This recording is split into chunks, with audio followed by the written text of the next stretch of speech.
testing. Yeah, mic's working. Good morning, Milo, Daffy, Mark. Good to see you this morning. Hey, no worries, Mark. No worries at all. I'll watch shows later. After my stream. I got the notification for it, but I was busy setting this up. So.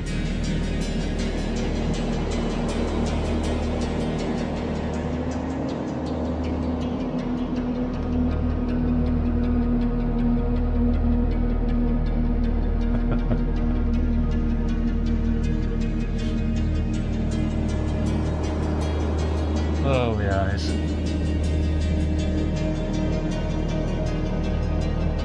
Yeah, see you later, Mark. Have a good morning.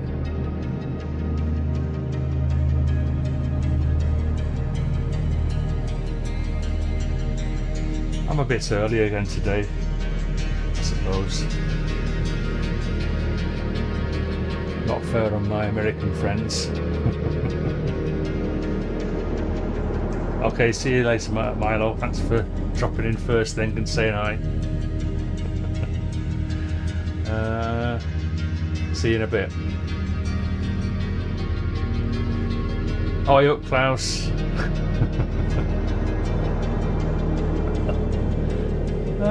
What have we got here then? What have we got?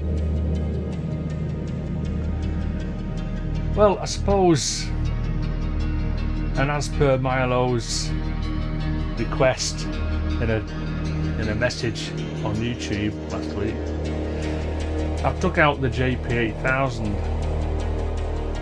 Oh, it's not very well. It's not very well at all. I tried it this morning.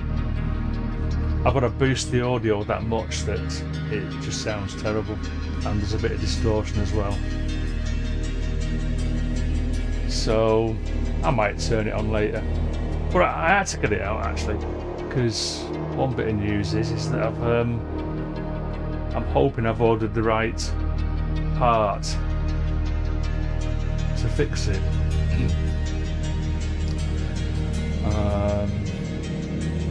Yeah, I'll just show you the picture.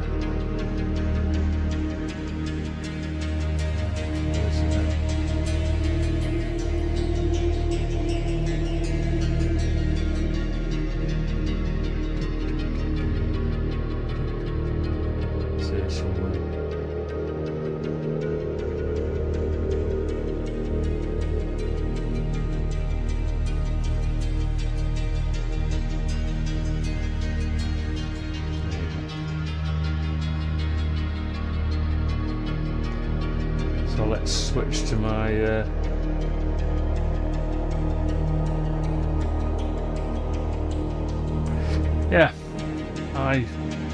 when I first started having problems, I can't remember, about half a dozen years ago, I did some research and I found this picture online with a bit of an article. So I've ordered the 16 volt 22 microfarad SMD capacitor.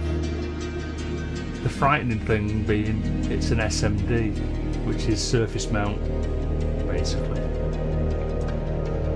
So yeah, I'm only used to really through hole stuff. So it'll be interesting to see if I can pull this off. Do you really? Well, I'll have one. Alright, okay. Klaus has the capacitor. Well, yeah. As I said, I've got no experience at all with surface mount components. So, and this isn't a photograph of my JP-8000, it's something I found on the internet. So, you know, it might not even be the problem. I'll find out. next week. Oh, are you really? Yeah, I Klaus is electronist amateur. Well, I used to be many years ago. When I was about 15, something like that, I took up electronics as a hobby. I made a couple of things, all music related actually. I built a couple of stable multi-vibrator circuits, which is quite an easy project for a kid to make. A couple of transistors, a couple of capacitors, a couple of resistors, that sort of thing. And then I followed that up with a rather expensive attempt at making a sequencer, a step sequencer, and it worked. But my goodness, it cost me a lot of money. It cost me about 30 quid back then, which I think when I first started working at 16, I was getting £16 a week. So £30 for a 15-year-old was a lot of pocket money. No, I don't worry about it, Klaus. So I've ordered some bits now off the internet. What I'm also going to make is I'm going to make some buffered multiples for my modular system. I need some more buffered multiples, so I thought I'd give it a go. I've not made any powered units in my modular yet. I've only ever made passive units, passive modules. So yeah, what's this? Morning, Graham. Welcome.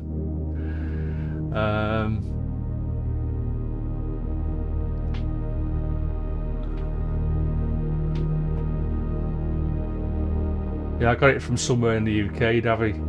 Rapid, they're called. Whether they're Rapid or not, I don't know. Well, I've had a few bits off them before. I've had quite a few bits off them. So yeah. Anyway, this project, it's something I did before my little break.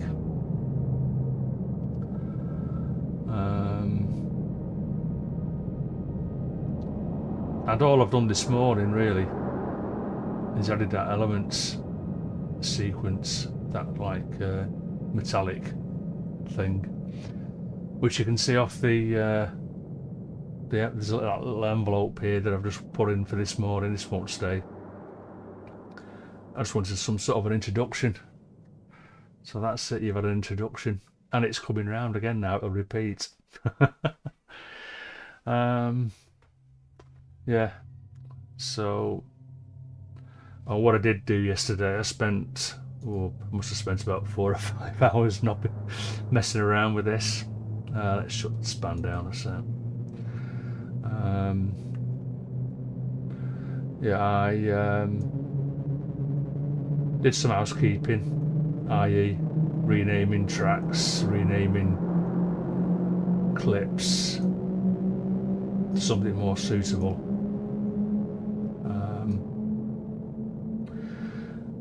And for my main drones and for what I've called effects, which is it's like a drone, but it's more sort of, there's a change in pitch, so it's not a true drone as such, like not a single tone drone. So you can see how I've added all that volume automation, which allows it to build up to what might be a suitable drone. I think there's a certain amount of interest there. I could do with adding some more drone elements, which is what I'll probably do this morning. So here comes the element sequence. It's I've just got an instance of stepping this morning.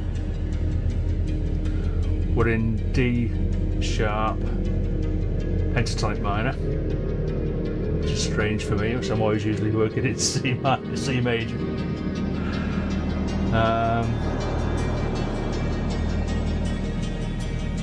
Yeah. So this is elements, which is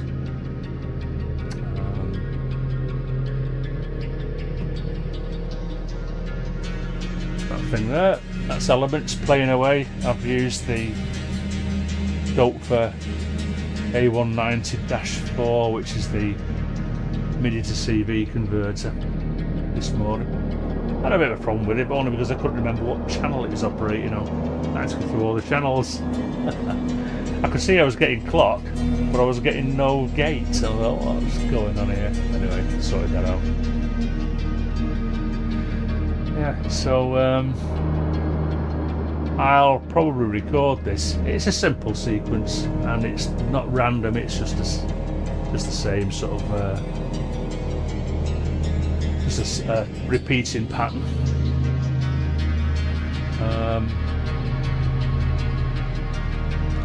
So I'll probably record that. Probably record it in a minute. Actually, I've got some. So I've got the Batumi LFO. See that? It's a bit dark again this morning. A bit cloudy out there. Yeah, so I've took all 4 LFO outputs. Got them going into. It's a bit dull there, isn't it? Got those going into various CV inputs on the elements module to give a variation of, probably, timbre. I'm not using the blow at all. So elements is like a physical modelling thing, and you've got a bowed element, a blown element, and a strike element. So I've not got any blow on it at all this morning, just mainly metallic. I've turned the dampening down a little bit so it doesn't ring out so much, and then I've got the LFO on the 2 timbres for strike and bow, and then I'm modulating the position and the brightness. Yeah. So yeah, that's that. I tell you what, let's record that. I'll turn repeat off, and I'll stop the project. So, and as I usually do, I know I don't need to record 10 minutes. Maybe I won't. Maybe I'll just record 5. In fact, I don't even need to record 5, but I'll record 5 minutes so it's not too boring. I'll get rid of this envelope as well. You can't see what I'm doing, but I'm just going to get rid of the envelope on that elements. Clear envelope. Yep. So nothing else is record armed. So the next 5 minutes will just be me recording some elements, and it'll come in straight away, and then I'll just move it later on once I know where I'm going to get it coming in and out. So there we go.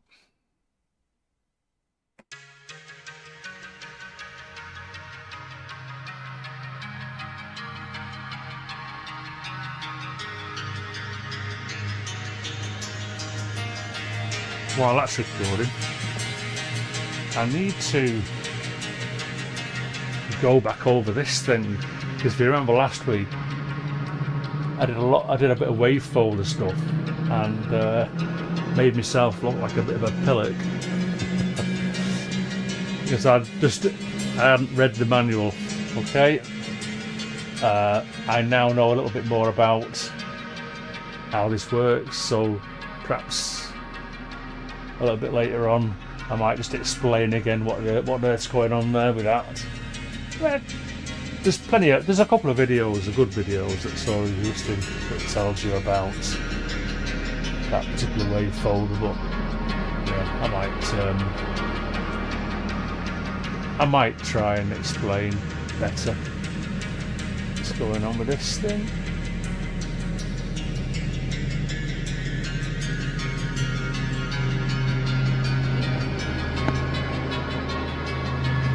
mind you, probably not. Because I'm thinking about it now, I'm looking at it and going, how did that work again? I think I probably need more practice. So I'll get this sequence recorded, and then I'll think about doing some more droneage, because this is all really just one note, apart from that FX sound, which is changes pitch all the time. Where is the pitch?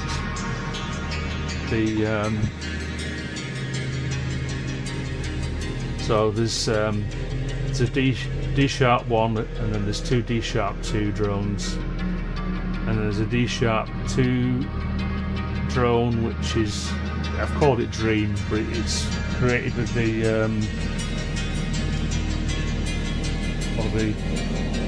listing EX module element algorithms called the Dream Machine.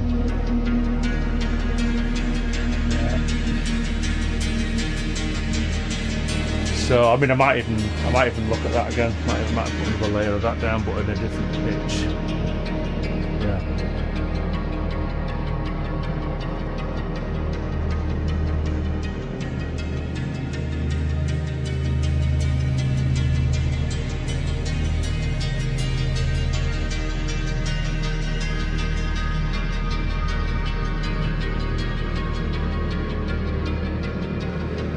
Obviously, with the D sharp minor pentatonic thing going on, it's a bit darker than I would usually do.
I've got some wind chimes in the garden. They're not very good. They're with my mum's. They still sound nice when it's a bit windy out there. I'd love a proper set of properly tuned wind chimes, so I'd probably record them then.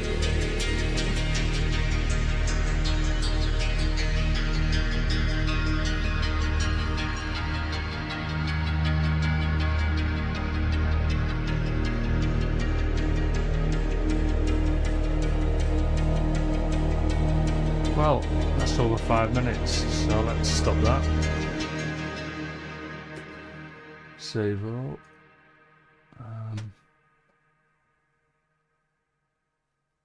Yeah. Okay, I'll disarm that. But I'll turn the volume down for a sec, because what I wanted to do very quickly, just to remind you of the other stuff going on here. So let's go in about, I don't know, about 3 minutes or so.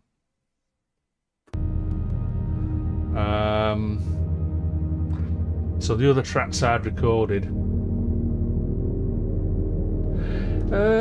depends, Davy, what is best for drones, one note or chords? It depends. I mean, yes, definitely chords. I mean, at the moment, this is just all one note. It's just D sharp.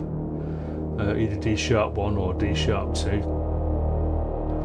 So I've got the nice sort of fatness, you know, the bass notes down here. Could probably do with being boosted a little bit.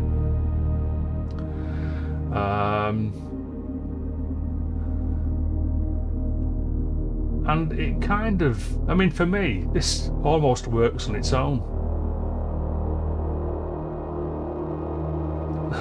I could just probably box this up and call it done now, give it a name, and that's it. But I like to add other elements, other tones, other notes. So usually a perfect fifth, or well, in this case, is it a perfect fifth in a minor? I don't know, can't remember. Oh, hey Keith. Welcome. Good to see you.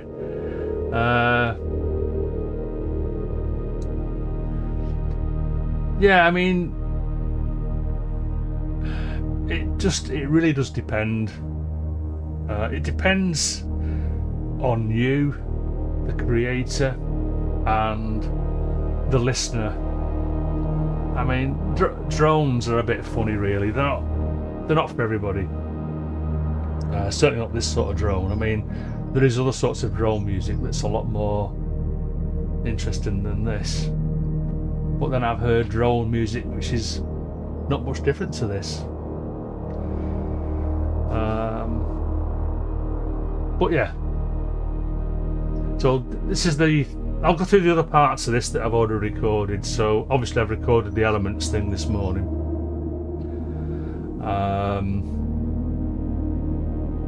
But I've also got a bit of white noise percussion, for what it's worth. And then there's like a basic sort of mid-range sequence. Nothing too interesting, but I don't want it to be interesting. I want it to be a little bit boring, because that's what I do. And then finally there's it's another metallic, I suppose, another metallic part.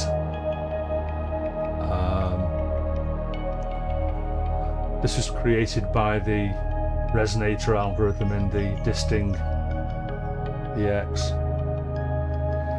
Yeah, very overcast here at the moment, Keith. Got no sign of any sun. As you can tell, I'm relying totally on my natural light coming in the window at the minute. I don't have any posh lights yet. Whether I'll get any or not, I don't know. I'm not a proper YouTuber. Yeah, so I've got some elements, as you can hear. Actually, what I need to do as well, let's go back to just while I remember. I want to make sure that elements, there we go, elements. If I zoom in on that, audio there, you can see it's pretty much on the beat. But because there's latency, obviously, as there is in any DAW, I put a time adjustment on my previously recorded tracks, so that when I'm recording a new track, it's in time with the previously recorded tracks.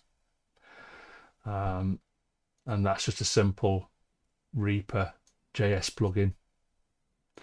So I just need to copy that over to, and I don't need the tuner anymore actually, so I'll get rid of that. So now when it plays along, let's just double check that. Let's solo these three here. Bring the volume up.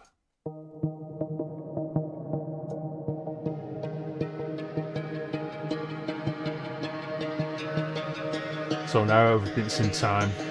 Whereas if I didn't have that, that's how far out it is. Pretty awful. So yeah, it's just a way of dealing with the latency. Let's just put a bit of Pro Q on that as well, just to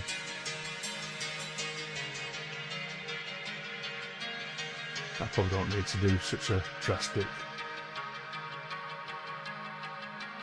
Most of it is high. So yeah. Shock horror. I do this with all my tracks. No, it's pretty amateur. Yeah, so okay. So I've got my time adjustment so that stuff plays in time.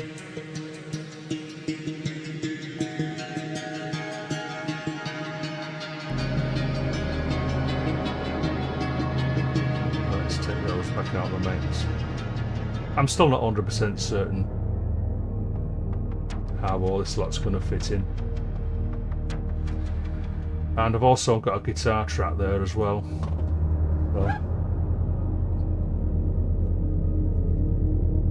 I might get the guitar out again later on, I don't know.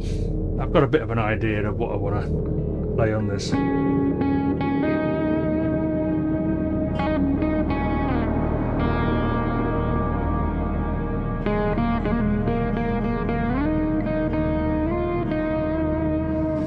Yeah, so I was doing a bit of practice with that last night.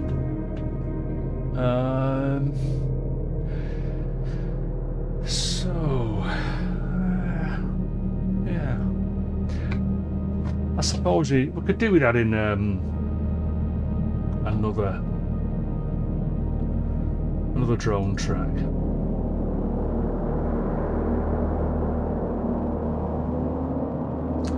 So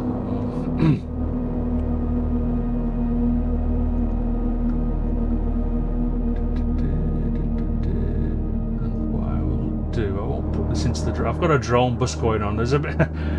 I suppose I should explain a little bit about what's going on with this drone bus.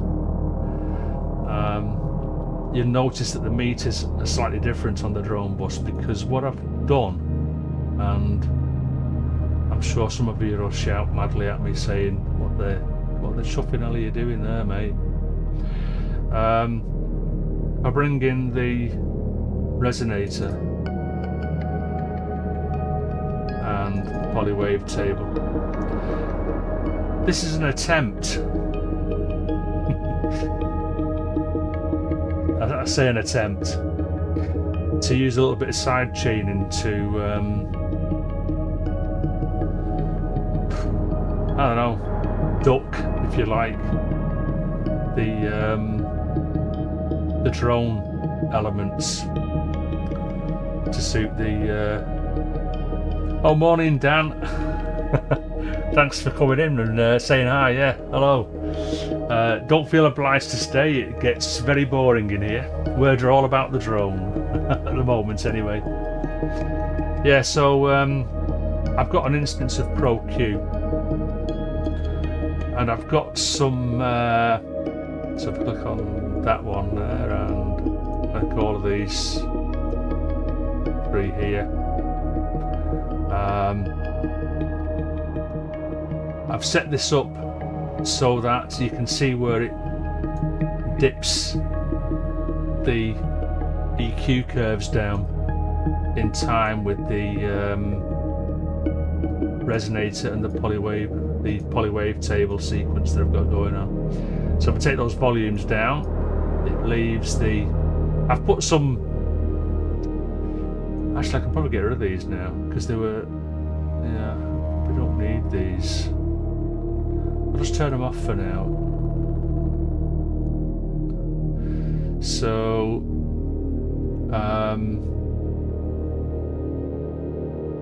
as soon as I start to bring the level up, cheers Dan. Yeah, as soon as I bring the level up of the, say, the resonator,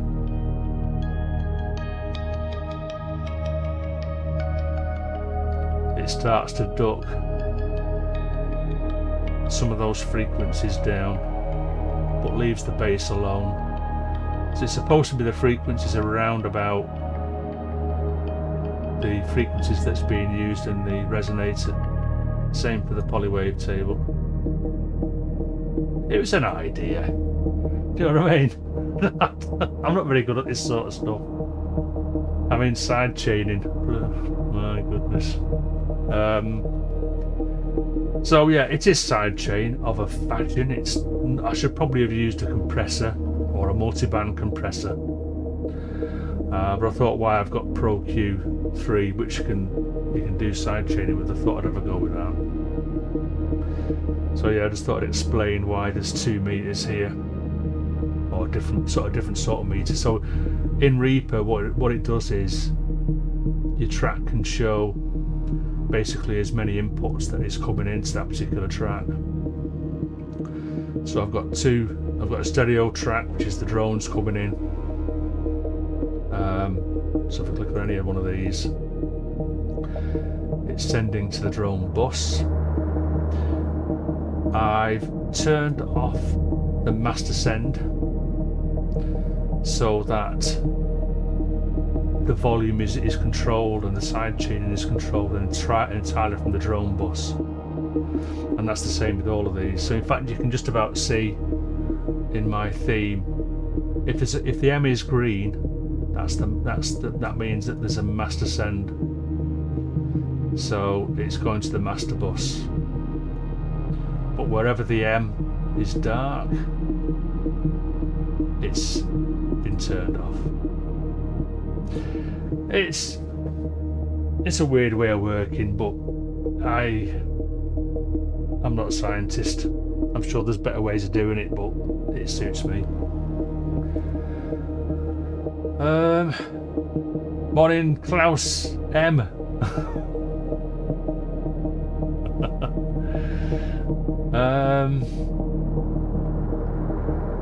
Thanks for joining.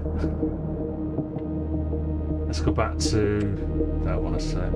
Yeah, see, I wasn't in the right camera. Klaus. Thanks. Oh dear. I need to think of what I'm going to do with the drone now. We need more awesome beards. I don't know about that. You should have seen this time last year. It was down here, and probably about down here. And it was about this wide. I cut it off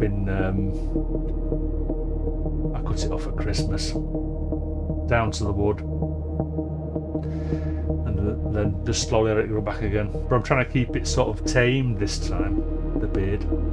Anyway, let's turn that off a sec.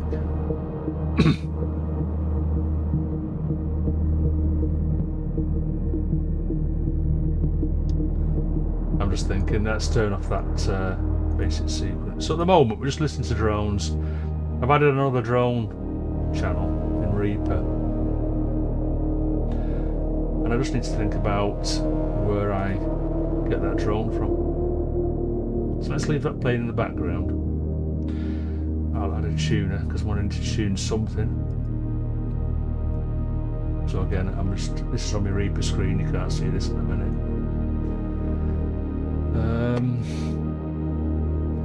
I'm tempted to stay analog this morning, and just thinking now, I'm going to try the Lorelei, Expert Sleepers Lorelei.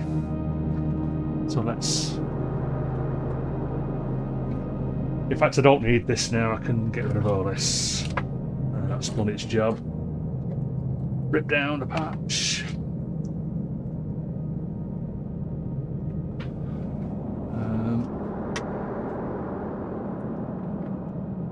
And then let's take an output from the Lorelei. It says, it'd be handy if I record armed it.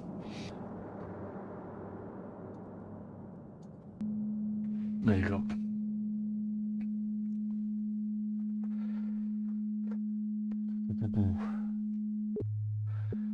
So probably that would probably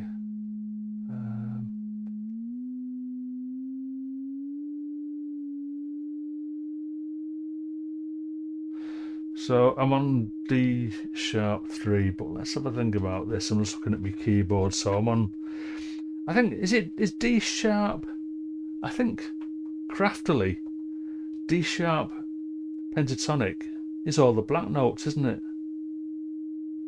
So let's go for a G sharp. See how that sounds. Probably can drop this down a bit. No, let's leave it up. Let's leave it up. G sharp.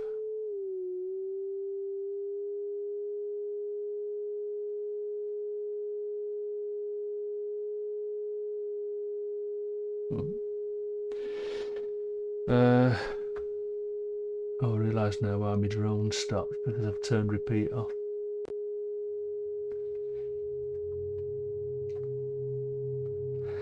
So this is where we'll sort of like get to hear how different notes develop the drone. So G sharp, that should be a minor third, shouldn't it? Because I'm in pentatonic minor.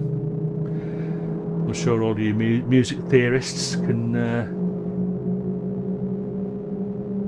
just reading Davi's message there. Got myself a snap 8 for free. Oh, nice one, dude. Oh, nice one. Yeah. Right. So let's put some reverb on it as well, actually. Oh, should I? Tell you what, actually, what I'm going to do. I'm going to poke it into the bus like the others. So I'm going to turn off the master and then add it onto the drone bus. Then it picks up the same reverb.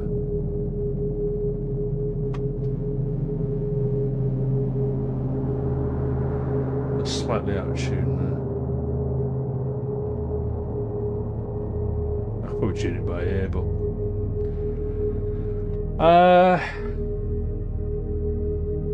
let's have a look at the shape.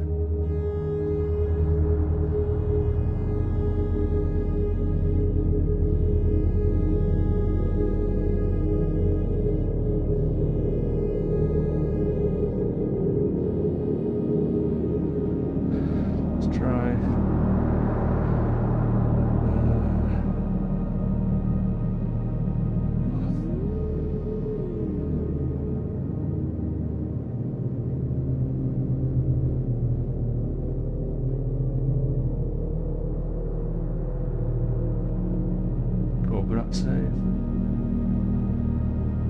I've gone for an A sharp too, so yeah. So that's D sharp, A sharp. So it's a fifth.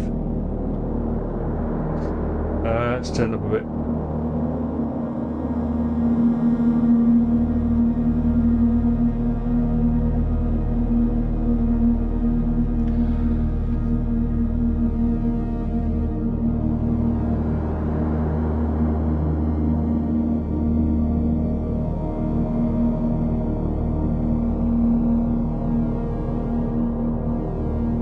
So I'll probably just put some LFO on that shape.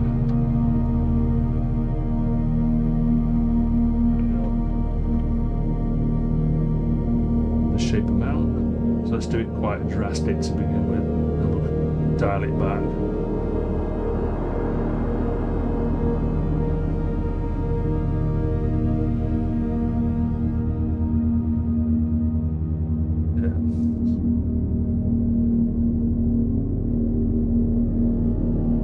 So you can hear it. So as the shape goes towards 0, it goes back to a sine wave, and then as it goes up to 5 on these dials, it's then almost like a saw. finish. Or is it? It's like it shows us like a double sine here, which as long as it does, it's like it does increase, it does go up an octave. But I'm going to dial that back anyway.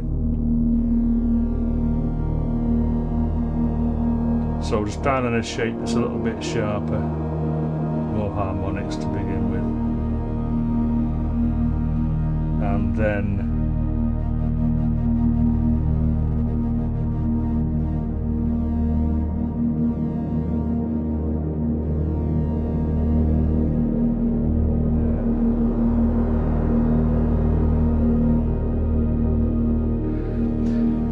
so, I mean, that is quite simple, isn't it? I mean, it's just another tone, but with a bit of volume automation as well within Reaper to bring this in and out, as well as it going in and out anyway. So it gives it the change in shape, gives it that, because it's rolling off the harmonics. Changing the shape, so it's going back to a sine wave. It kind of gives that impression of it coming in and out, in and out. Let's just get a bit slower. I like slower LFOs.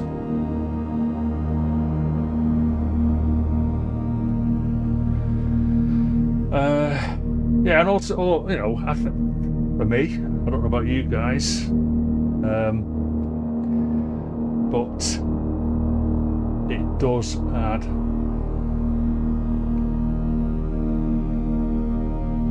an additional texture to the drone.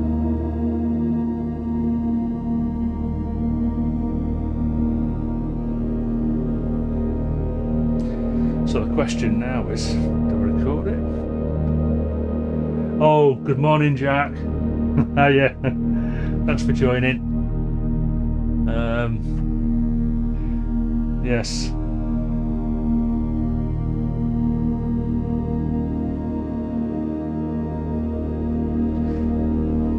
That's bang on tune, that says it is. Let's turn it right down.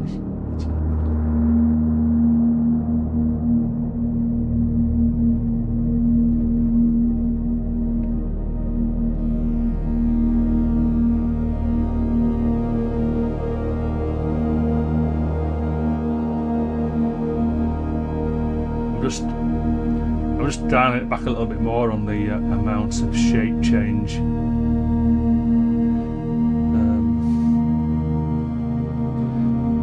And although that sounds a bit loud, I'm looking on my Reaper levels and I want to get it to around about -18. But when I come to mix this into the main drone, I shall lower the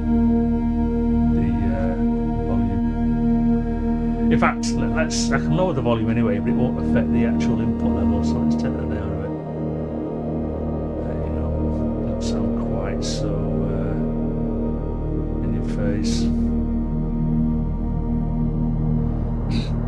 Let's record that. Let's record that.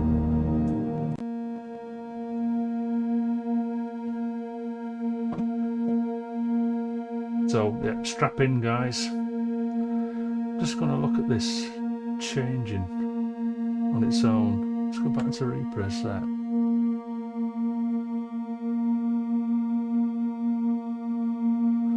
Morning, Luke. Got the right camera this time. Thanks for joining. That's not changed as much as I thought. Let's go back to the shape depth, because I want that to so you look at span there now, see how it's rolling off them harmonics.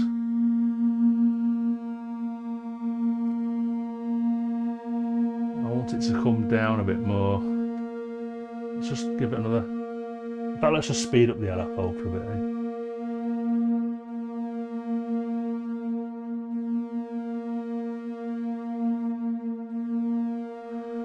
I suppose the reverb won't help with that because it's extending the the sound, if you like.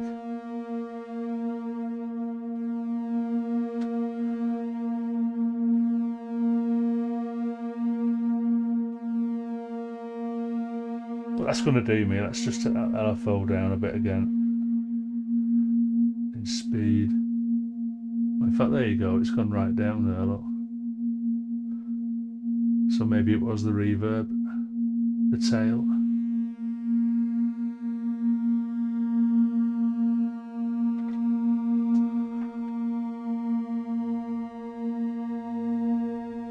So very, very simple, but because I'm layering it, and this is the thing with drones, okay, I've not got a Lyra 8, so I haven't got like a purpose-built like drone machine, so what I have to rely on is layering many elements, and then using volume automation to bring stuff in and out, or as you can hear now at the moment, I'm using the LFO to modulate the shape of the oscillator.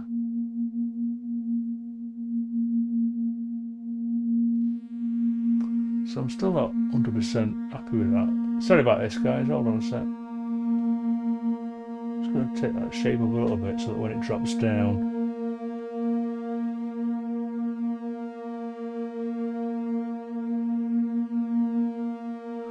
there comes a time when you just got to go, sod it. Hit that record. It's not going to be perfect, is it? It's me. Oh goodness.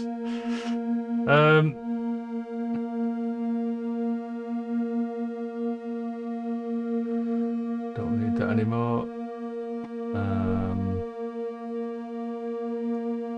Save the project.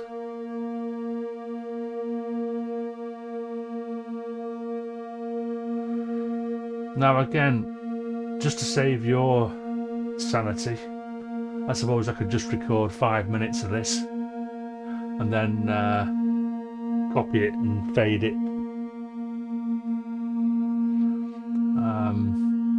at the joins. Yeah.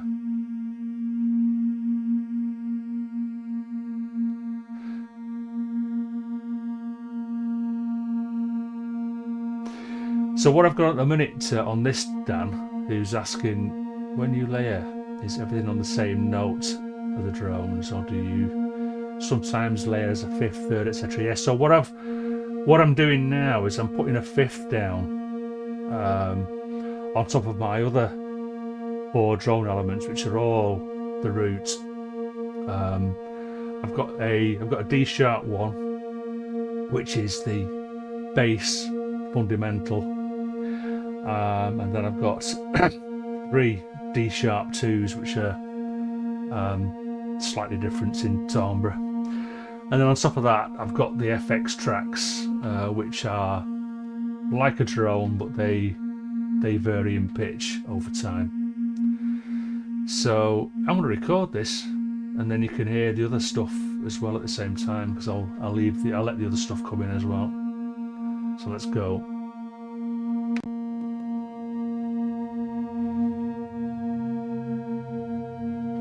And of course we can talk. While it's recording. That's a bit loud though, isn't it? Again, I'm going to leave it recording that loud. I'm just going to take the volume down of the what we can actually hear. Oh, actually it probably sounds loud because we haven't faded in the other drones yet. So what comes in at the minute, let me zoom out to the full project.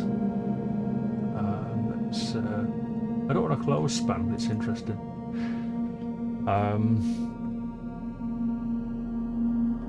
So the track starts off, the project starts off with these like effects recordings, and it's only after now. So the D sharp 1 drone that's come in. So yeah, it's probably still a bit loud, but again, I've got to mix this yet. Now the other elements will start coming in soon, so this is one here.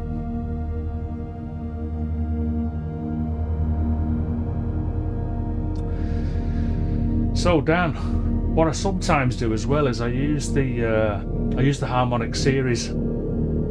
Is it the harmonic series? So the fundamental, and then an octave, and then it's a fifth, and then it's another octave, and then I think it's a third, and then a fifth. I kind of lose count, but I've got a website that I go to. It's on Wikipedia.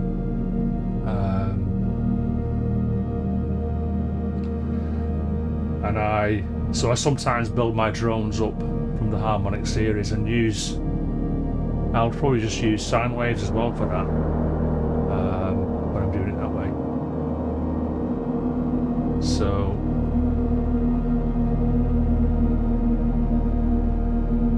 yeah, layering, yeah, it's definitely important. I mean, again, it depends. Sometimes I can go really minimal and have probably just 3 or 4 tracks. So it just depends on the project, really. Other projects, I can have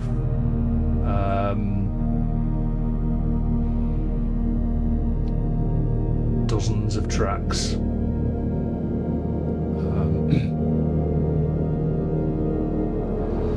Right, I keep span up. Obviously, I do try to mix with my ears, but I don't always trust my ears, so I like to have span up at most tap points in my project, so I can just keep an eye on stuff. But then when I come to mix properly, then I've really got my eye on it and scooping out stuff that's causing problems.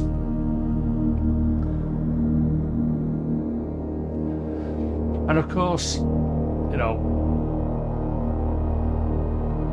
they say the experts get it right in the sound design,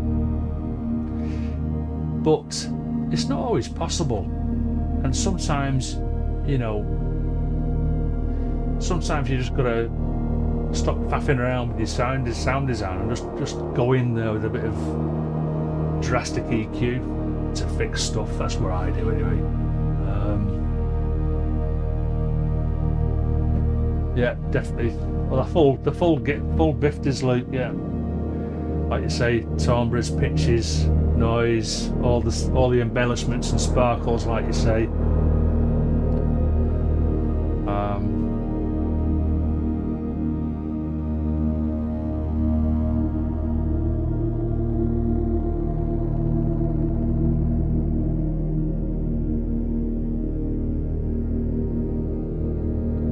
I'll stop this at just over 5 minutes and then I'll do a quick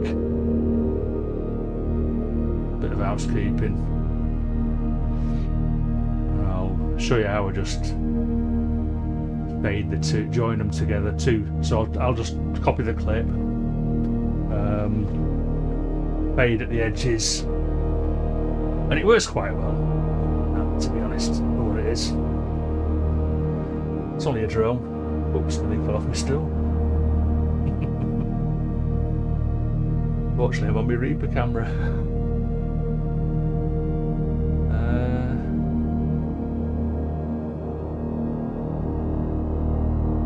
Yeah, you gotta, like you say, you've got to keep your eye on stuff, Dan.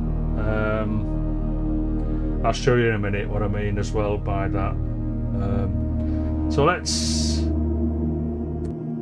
stop that, and I can unarm that. So what shall I call this now? What was it? It was oh my goodness.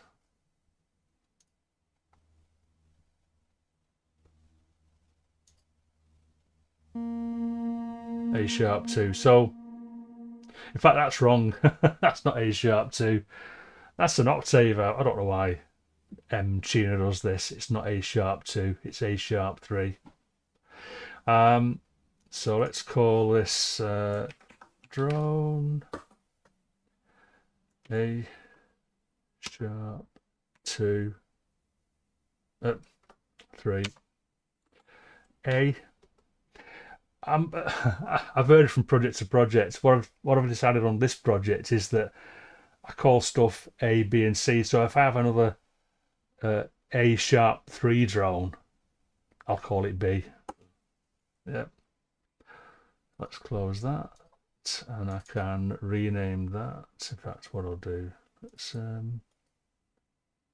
copy that, rename file, put a K at the front for keeper. That's for my file management later. What's that? Rename the clip, take the WAV off, take the K off. So that's the housekeeping done on that. I suppose I'd do my element sequence as well, but that's not quite as important, because what I want to do now is let's solo that and go to the, just bear with this.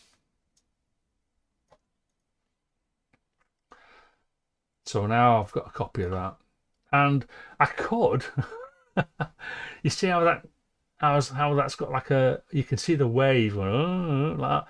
I could, if I was being really anal, I could clip these so it's quite close to where that goes, you know, up and down or whatever. I've got enough. Actually, I might have enough. Why is that?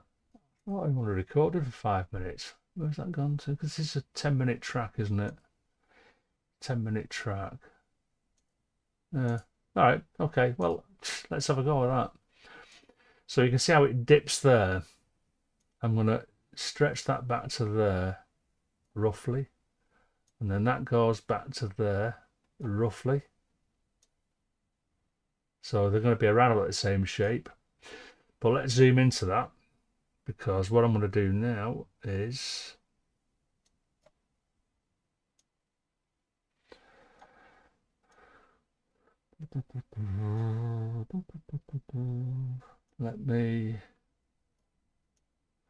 I'll do this over a measure. So I just want to drag that out of the way a little bit. 4 measures. But I'm going to extend this and measure that way, extend this and measure that way, put a fade, join them back up with the overlap, go back to there, it's on solo, save me project. And hopefully you won't hear the join.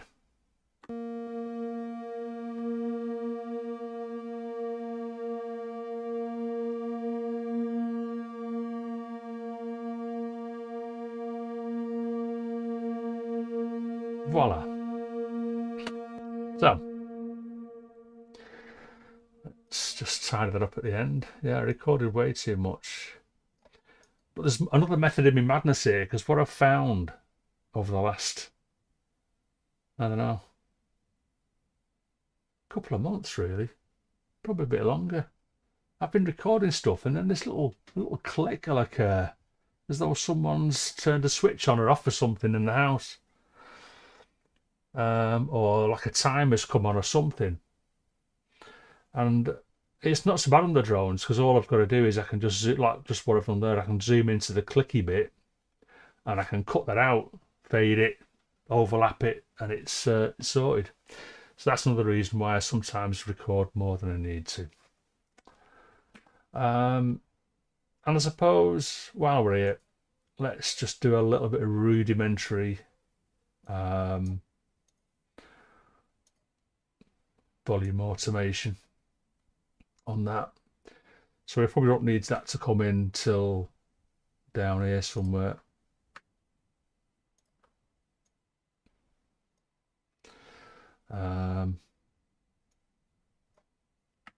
So very quickly. And it does, you can see how it naturally goes, it lowers down. So what I'm going to do, I'm going to put a little node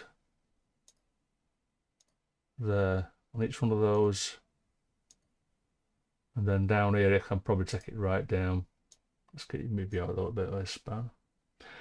And then add some more in the dips. And what this is going to allow me to do is increase the volume where the shape turns into a sign. So I'm just going to fade that right out there when all the rest of the, oops, oh, it does that. And then I can take these down, not much, a couple of dB.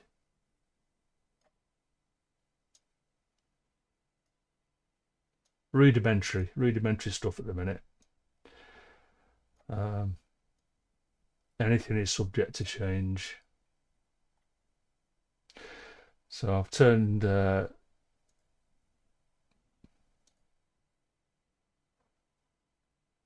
go back to there, get up to there.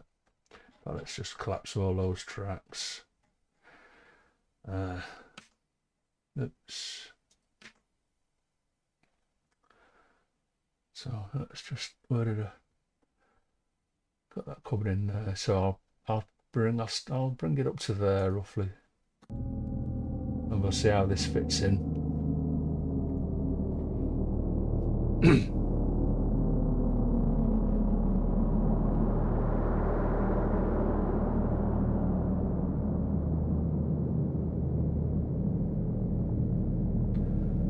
So already we have the D sharp 1 bass fundamental in.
Now then, that's interesting. Let me just solo that.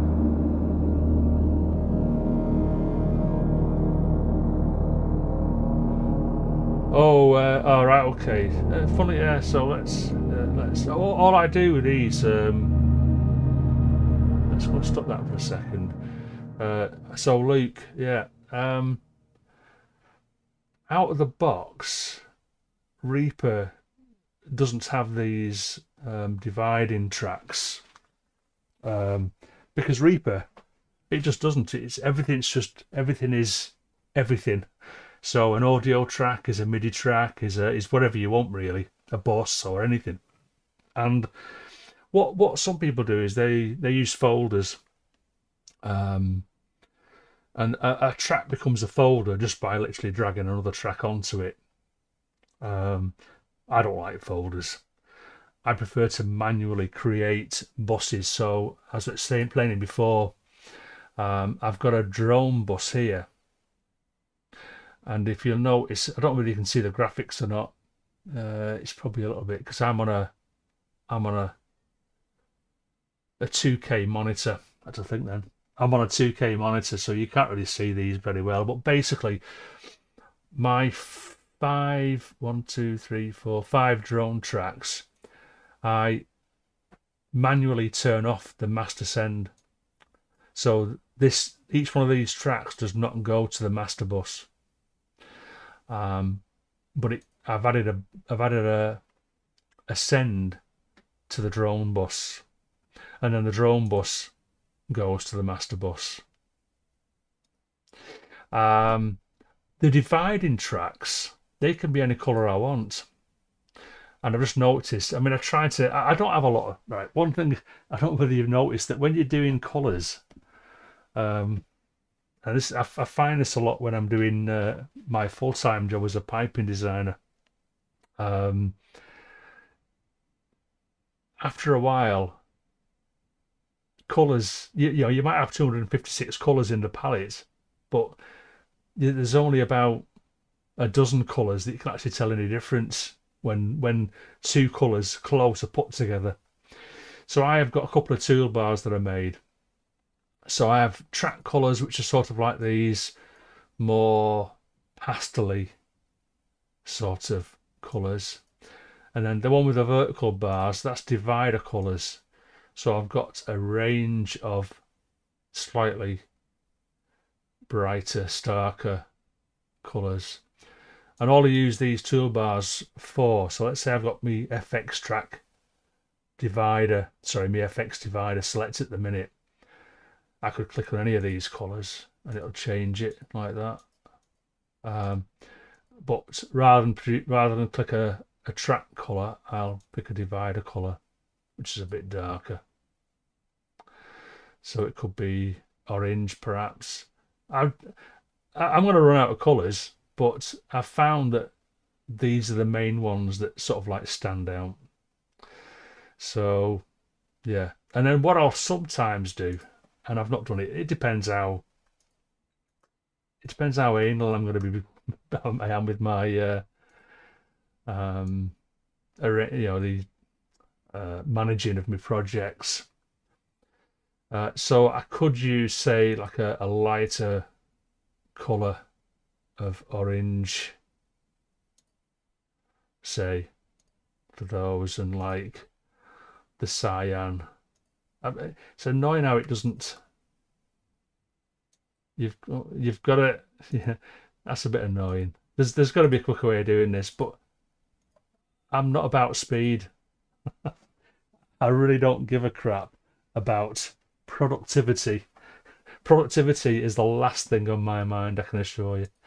When you're doing this sort of stuff, it's just, things just take the time. Yeah, well, you would Stark, Luke Stark, so yeah, there are a few colour choices. Don't forget though, I mean, this is a toolbar I've made up myself, so I have chosen these colours based on, if you look at the colour wheel, and as I said, you could have a million colours. So I've got more colours than this to choose from.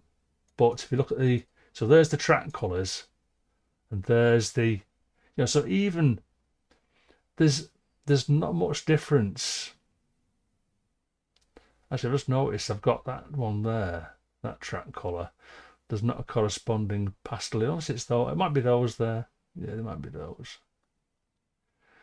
So yeah, there isn't a lot of colours, but that's because we can't discern between. So if I have like, so even if let's select this one here, and I change that to that one there, it's starting to get borderline now. You can just about see the difference, and then just about see the difference between those two there.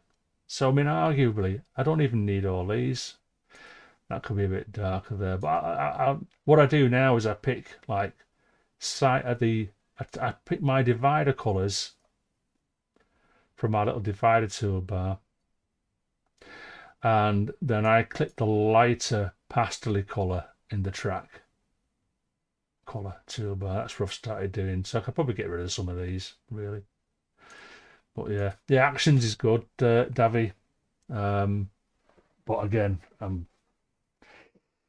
I just do stuff manually. I hear people talking about productivity and speed and all the rest of it, and I'm thinking, I'm not on a production line here. I'm not I'm not being watched by some higher being that's gonna slate me for not getting stuff out on time. There's only me. So I don't mind stuff taking a long time, to be honest. Nowadays, I'm too old for productivity.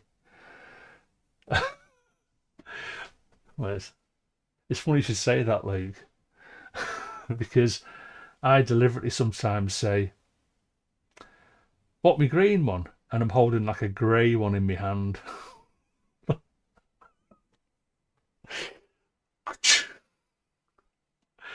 Anyway, things we do. So, oh, I've got to do all these now, haven't I? Oh. Maybe. Oh, I'll tell you what I should do. I should move my toolbar closer to my track. There you go. That's productivity for you. Oh, look at the speed of that now. Actually, the bus, I could probably make that colour. So there you go.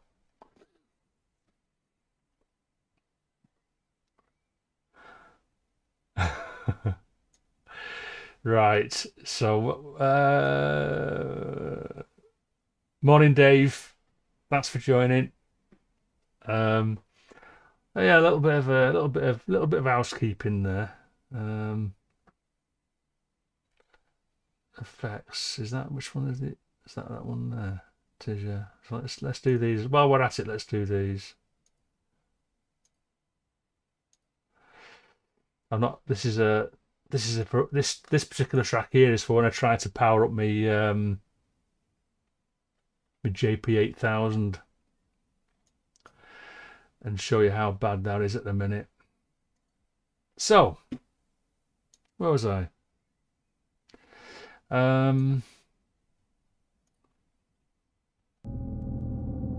need another.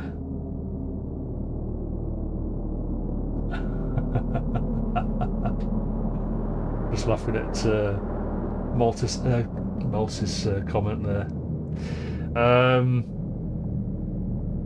Let's come a bit further in.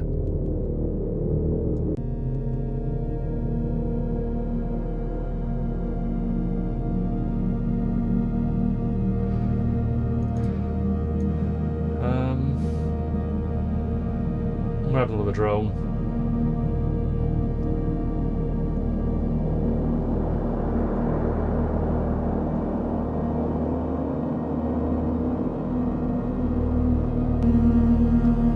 So that'll be that same sound. Go to the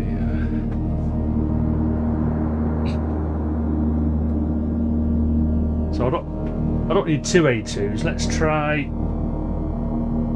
And I'm not going to get all technical on the keyboard and talk about thirds and fifths. I'm just going to have a play around with the tuning and see what comes out.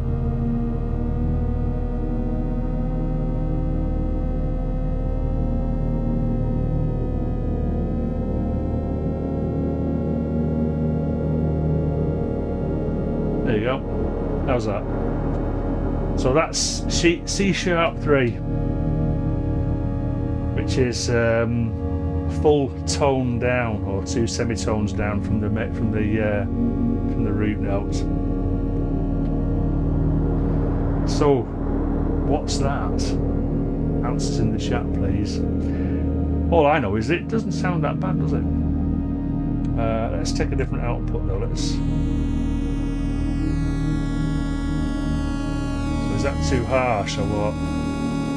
It's too harsh though, isn't it?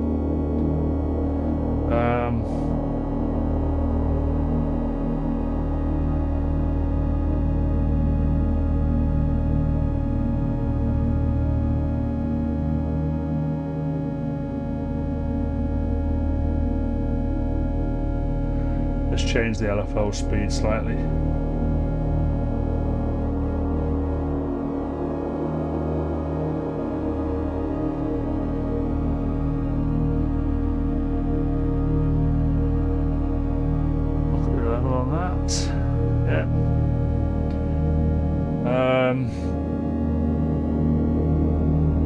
And without further ado, let's record that, eh? 5 minutes.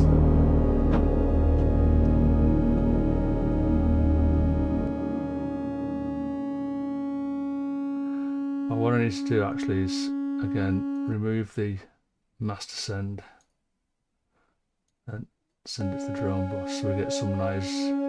Yeah, a bit too buzzy, but... let's go back to Reaps. So there's all the buzzy. Is it too buzzy? But this is what I was saying before. I mean, sometimes I might have recorded that and just gone, oh, you know what? That sounds pretty crap. Let's stick a bit of Pro Q on it. And believe it or not, I've actually used Pro Q3 creatively. Don't need that because there's nothing down there anyway. So, you know, a bit of automation on Pro Q3 and you've got like a mild filter going on there. Yeah, the reverb sort of spreads it out a little bit, doesn't it, Luke? So, but let's turn that off a sec. So that's how buzzy it's going to record. Is it going out of tune? No.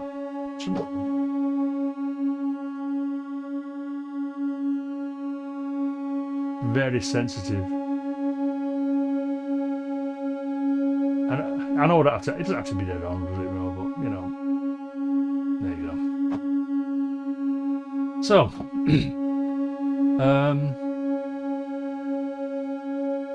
it's not really. Let's just change that shape a little bit.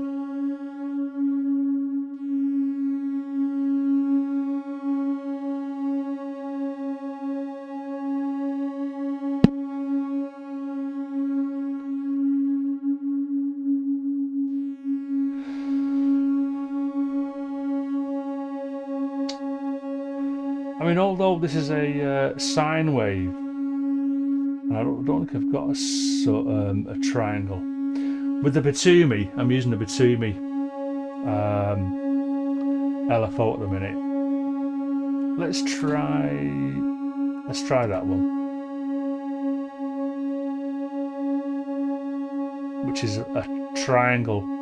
So we ornament and crime at the moment is set in triangle mode for the LFO.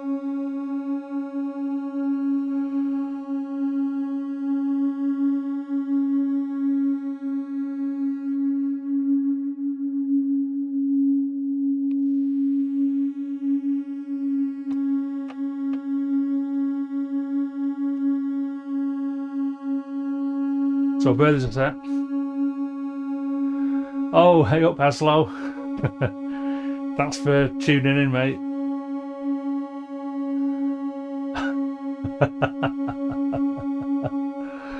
Just trying to sort this next drone bit out, and I'll hit record.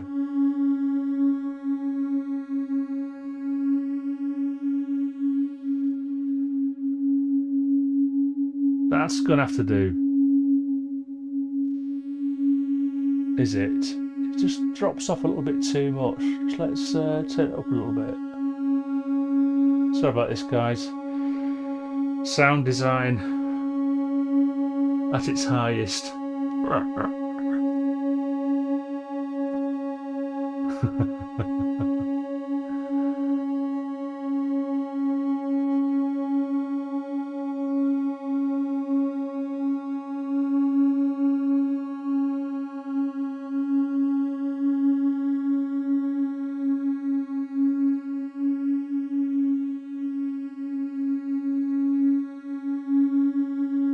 So I only changed it by and that's Nodger. And now it doesn't go down far enough. I'm getting fed up. Let's try that one.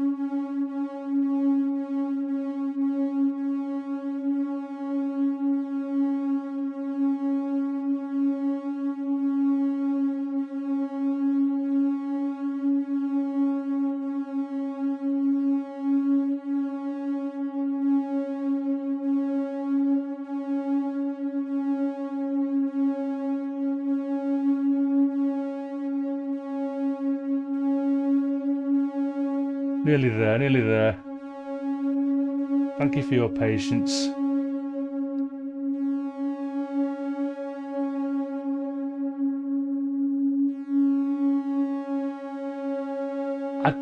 Honestly, I just don't like how that sharpness comes back in. It's too much.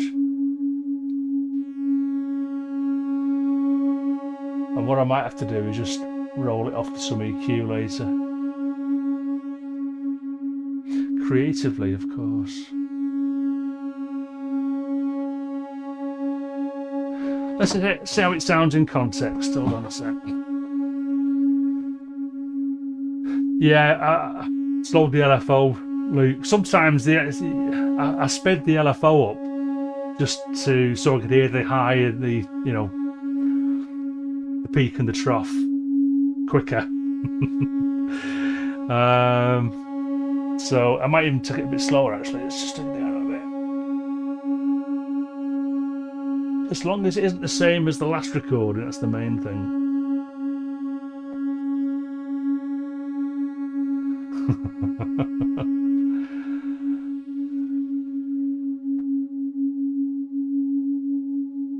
Yeah, let's go for that. Let's go for that. I was going to say, what's it like in context?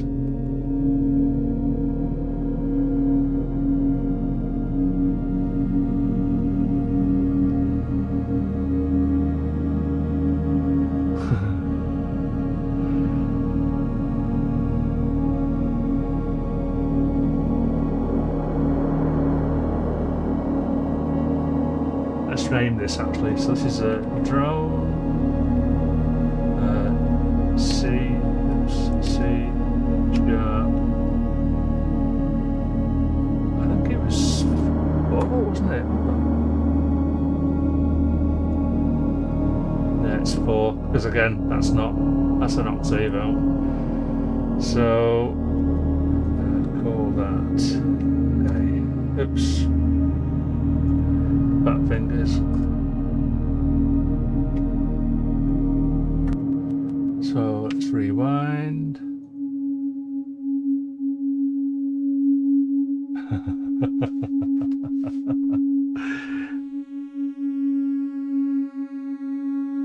So I'm going to start recording once it's dipped down.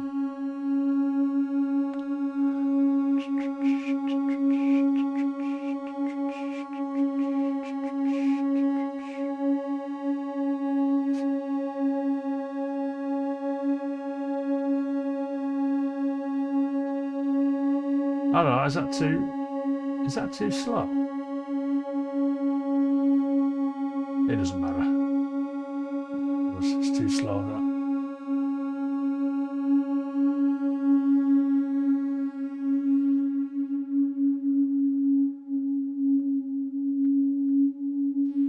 Going for it. Right, that's it, recording. Sometimes you just gotta go for it. Especially when you've got people watching. The pressure's on. Time for some vodka.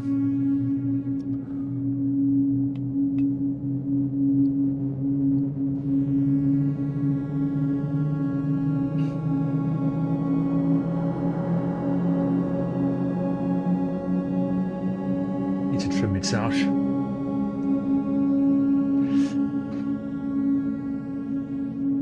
Obviously it's too loud, but you can see that peak there. That peak at C sharp 4 on span. So yeah, I'll be doing some EQing on that.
VCV rack is it's quite a cool plugin.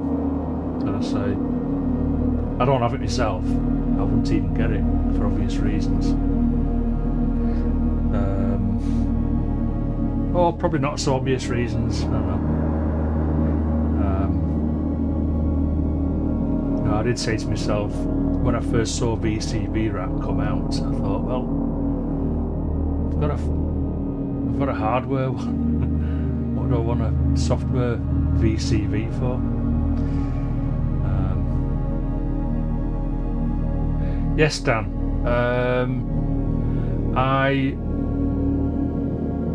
I will EQ each element after the fact. So as I said earlier, you know, I'm sure most people would say you should get it right in the sound design, but I don't think it's always possible. Whether it's software or hardware, it's not always possible to get it bang on right at recording time.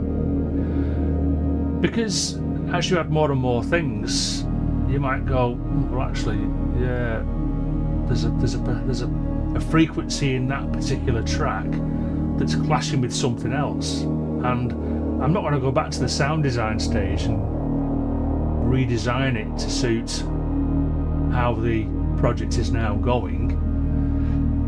I just stick an EQ on it and take out whatever's causing the problem, which is quite easy on drones. It's not quite so easy if you're doing a like a melodic sequence, I guess.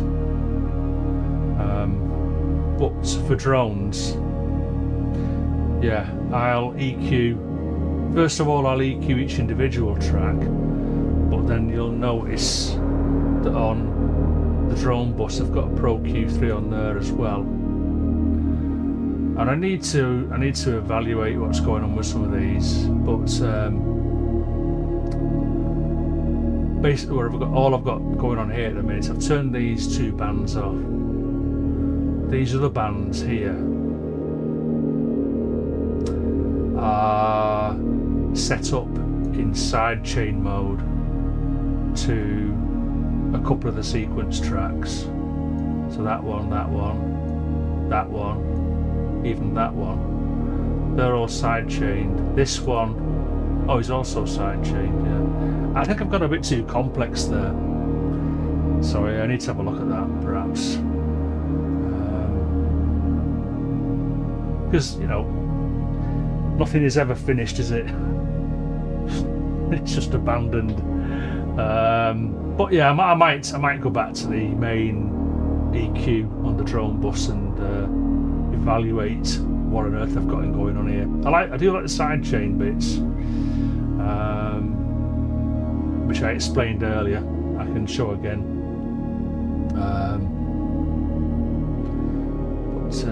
Yeah. So I hope that answers your question, Dan. Oh look, I've recorded 6 minutes, because what I'm going to do again, let's disable the record, sit back properly at me. Got to just keep falling off me stool because my cushions skew whiffy.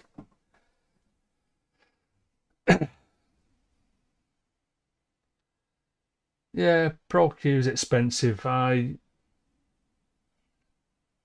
got onto the fab filter stuff when I was still using Cakewalk or Sonar it was. I got a bit of a discount because what fab filter do is this: if you recommend to somebody to use a fab filter plugin, that person gets a discount on anything else that they get. I think that's how it works. So somebody said, oh, if you're after such and such, use this code and I get a bit of a kickback. And it got me on, I get a bit of a discount. Yeah, that's how I started to jump on to FabFilter. Also, with FabFilter, the more plugins you get, the cheaper they become. It's, you know, it's all a bit of a con to lure you in. Oh, come to me, you get discounts. Yes. But it kind of works. I've got a couple of different fab filters. I've got Pro Q3. I've got Pro L2. I have got Timeless 2. Or is it 3 now? I rename my plugins. Timeless 3. I upgraded to that a bit ago. I've got Pro C2. So I don't use a compressor a lot, but I've put some compressor on this particular track, which is rare for me, that. But I do have Pro C2. Yeah, and I think that's it. Where was I? Where was I? What was I doing? Oh yeah. So we've recorded that that next drone. Let's get that track the same color. There you go. And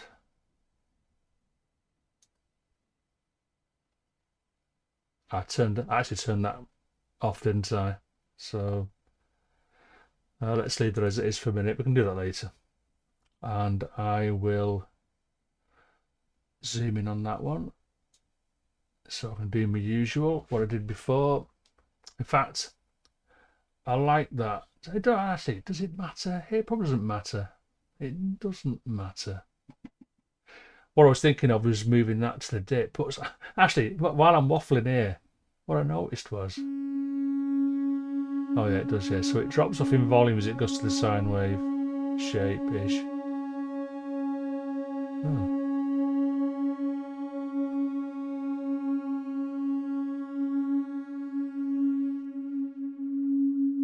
Oh yeah.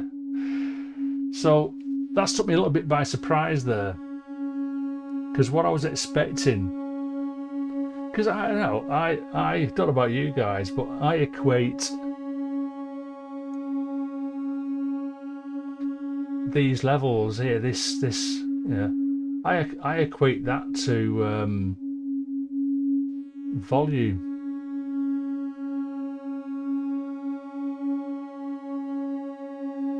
And I'm watching span, and I guess, yeah, I'm looking at the peak, and it does the fundamental there does start to go up again when it changes back to the sine wave. So that's interesting. So what I did before on the other track was a complete load of nonsense.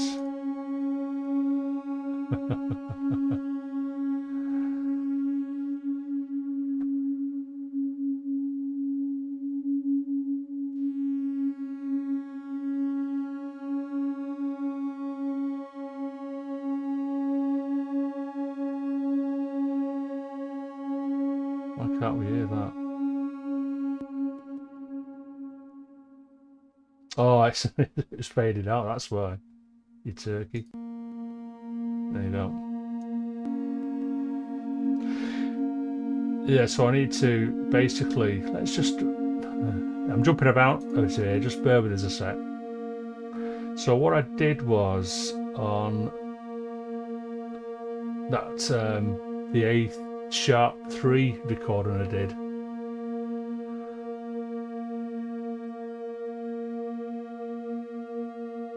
I'm just listening to, as it goes to the hump there, what does it sound like?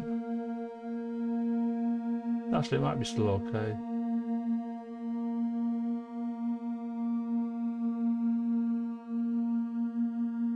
Just looking at my meters down there.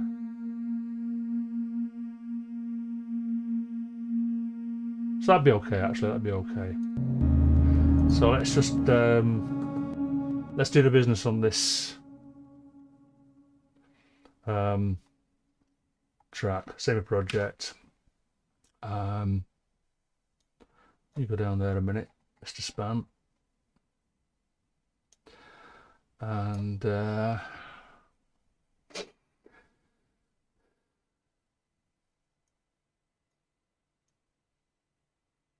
so I could take that to the dippy bit.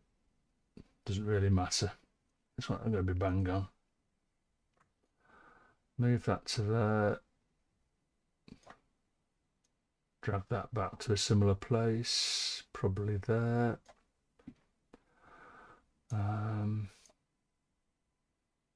Actually, let's shut you down a sec. I'm not being particularly clever with me pan and zooms at the moment, and it's a long story, but basically I need to fix it. So let's drag that back a measure, or drag that back a measure, overlap them.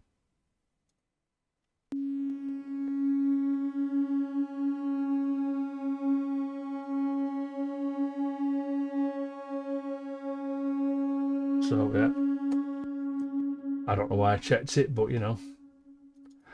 And then that can be dragged back to here, and then we can put some volume automation on.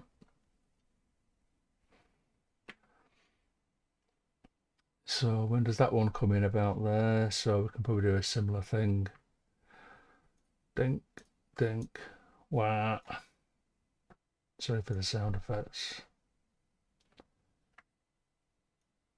And it can probably come down. It's a bit loud still, that. And what I'll do later on, when I haven't got a big audience, I'll do some gain staging, whereby, and I do it in the clip. So in Reaper, you can change the volume of your clips with this little knob here. So this big knob can change the little knob value. And what I aim for is for faders to be up near unity or 0, whatever you want to call it, so that when you're looking at the mix panel, that normally if you when a track's full on, the fader is up at 0, not 0. This level here, that little white line there. That's what I meant. That's 0 there, not that one there. Yeah, so let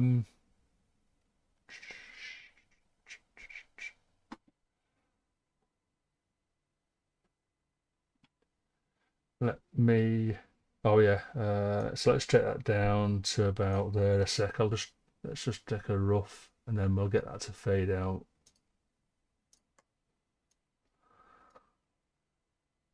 Slowly, perhaps. There. Let's bring everything in. And are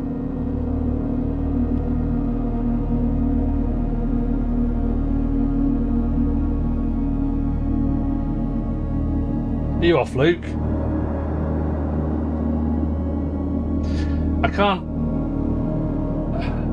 I don't know why YouTube have brought this silly heart thing in, because it blocks people. So yeah, I can see that now. So if you're off, Luke, have a good one. I'll catch you later on Discord and stuff. All right, cheers, Dan. Thanks for tuning in, mate. Much appreciated. It's a long one. I'm going to be probably here for another hour or two. No, another hour and a half yet. So yeah.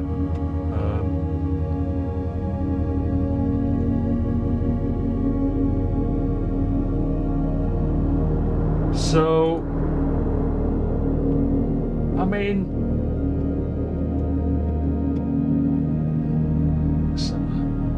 again, rudimentary levels at the moment. So I've currently got, let's just collapse all those a sec. So this is all the drone plus what I've called the effects with volume automation.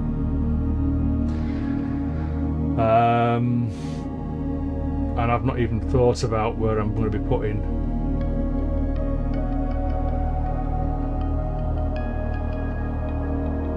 Yeah, Dan, no doubt I'll be posting all about it on our Discord when it's finished, if and when. I'm trying to get an album out before the end of this year, let's put it that way. Yeah, so I've got all these different these are the couple of different elements here I've got to bring in and out. Not sure about this white noise percussion.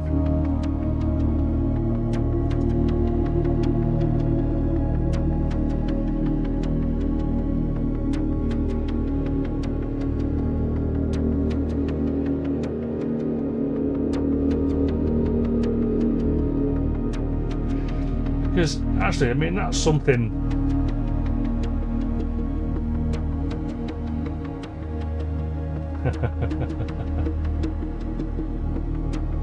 Oh, hey Chris, didn't know you've been in the background.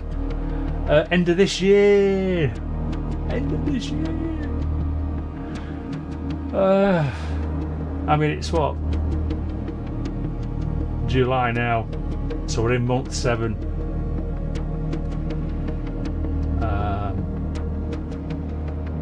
When did they issue my last album? So it'll be a year.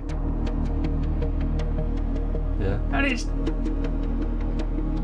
so what?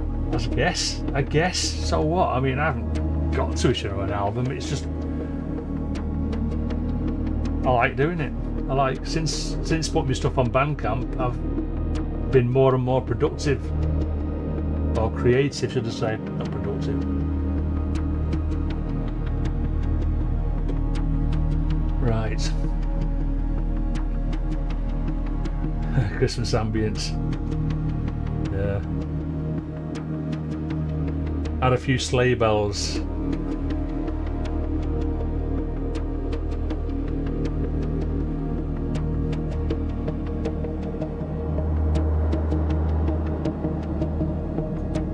So let's bring that. So let's have a look at elements a second. Let's whiz that over to the.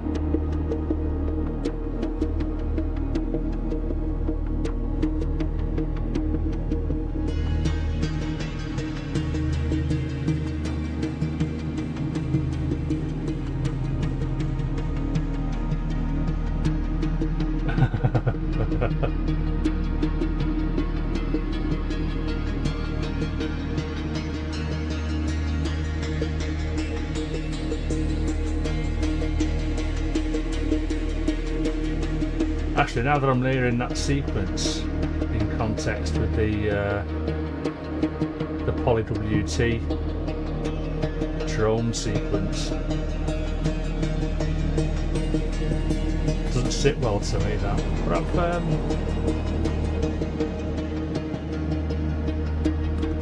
let's do a wind. Let's put that back to the beginning. I thought it was okay when I first listened to it.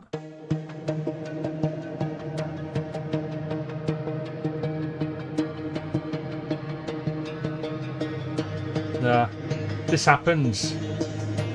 I lay a sequence down, and then afterwards I think, well, actually, hey up, well, you fell back asleep. Good on you, mate. Good on you. You need your beauty sleep, pal. Get rid of some of them wrinkles.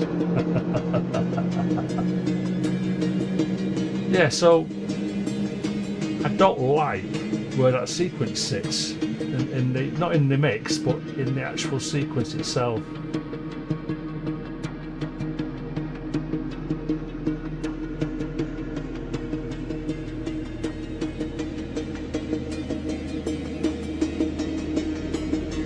Oh, mind you. I don't know.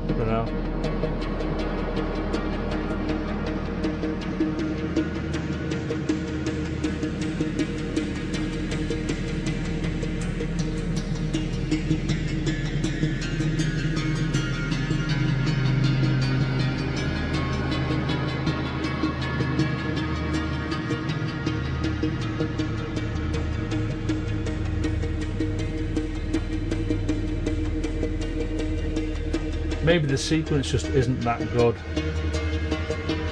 Because if I remember rightly, it's just slightly wonky. So if you look at the first part of the sequence, the first 8 notes, it goes.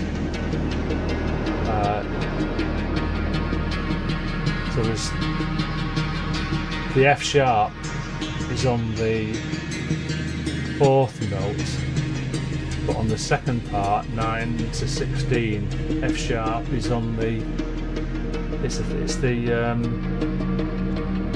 3rd note. And I did that deliberately, but now that I'm listening to it,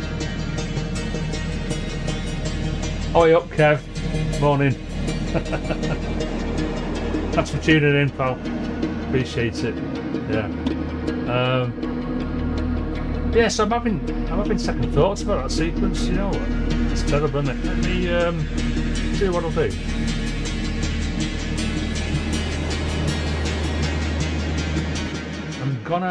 I'm gonna delete that. Oh, do you know what? I took the patch to pieces, haven't I?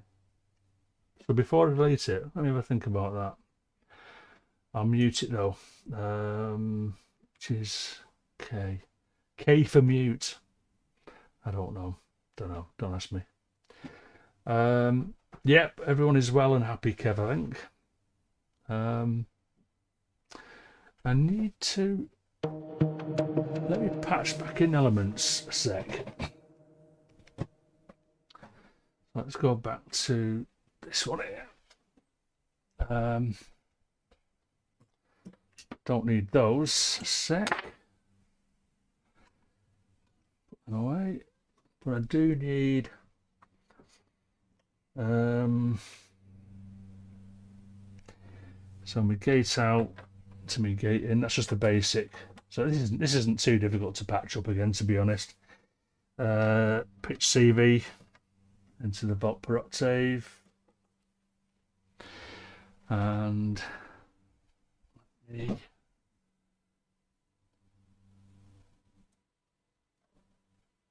I'm going to work on the sequence. When I created this sequence, my element sequence, I created it out of context of what else had been recorded, and now that I'm listening to it, I'm thinking I don't really like what I've done there.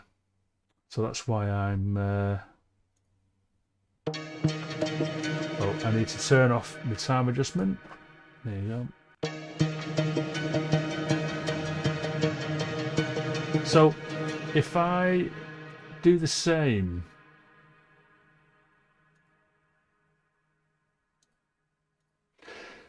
so let's try that.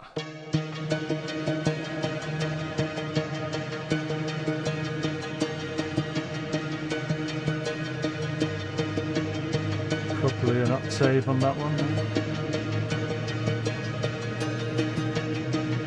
No, octave down.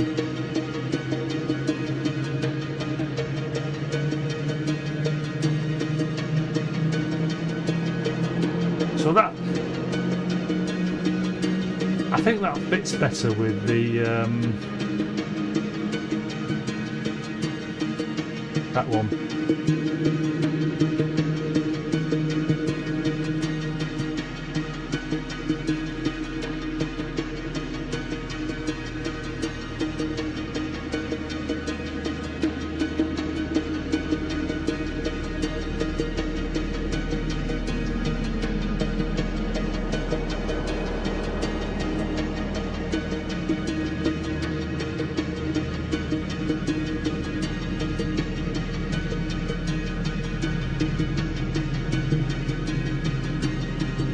Okay, so off screen, just been faffing with Step-It. Let's get some LFOs knocking around, just to get a little bit of movement on the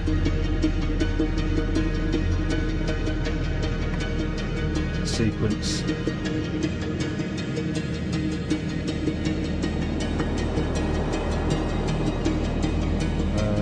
position and brightness, wasn't it? That's all they had, to be honest.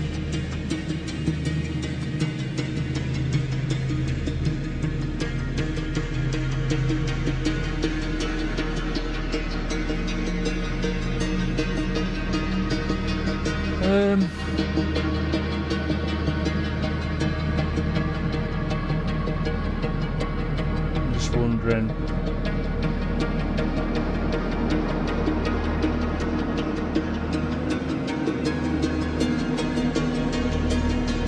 Maybe it does want a bit of blow in there, and a bit of blow. Let's add something else in.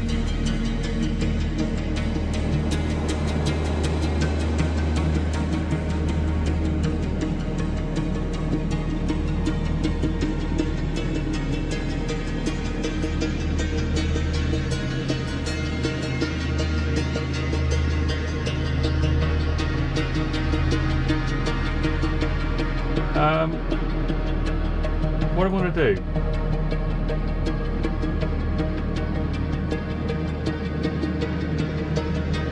I want to record a full 10 minutes of this thing.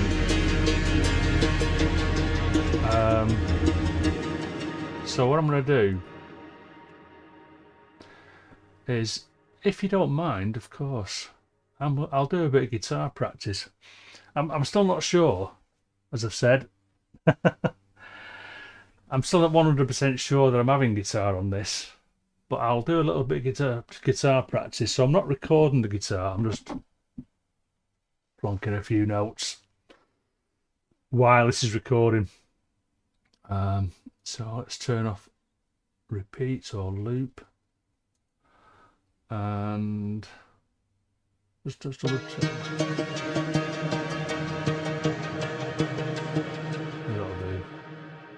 So, here we go. Hit record again. Bit loud, perhaps. Let's lower that a little bit.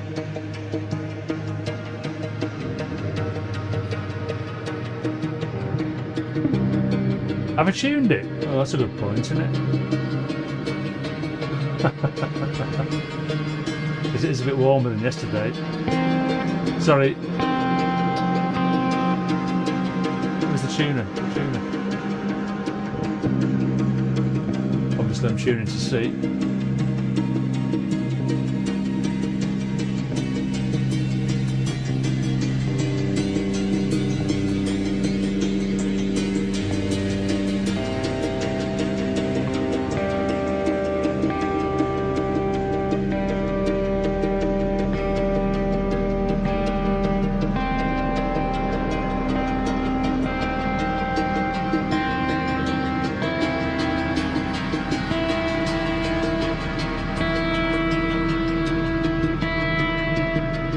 Played the E string anyway. Anyway, that's that tuned. Sorry.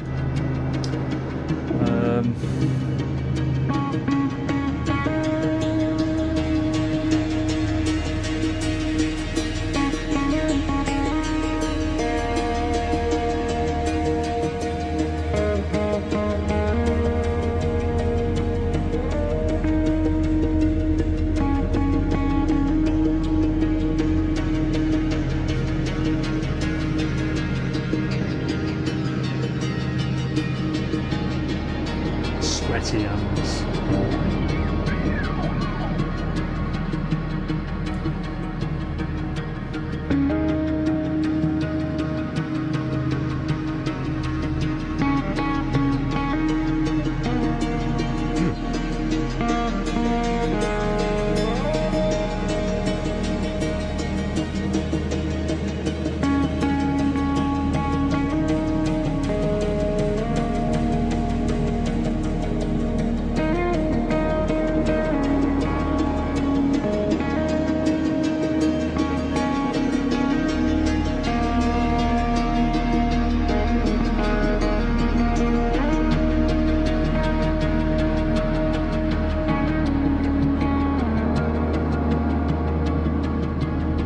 I remember what I was doing last night.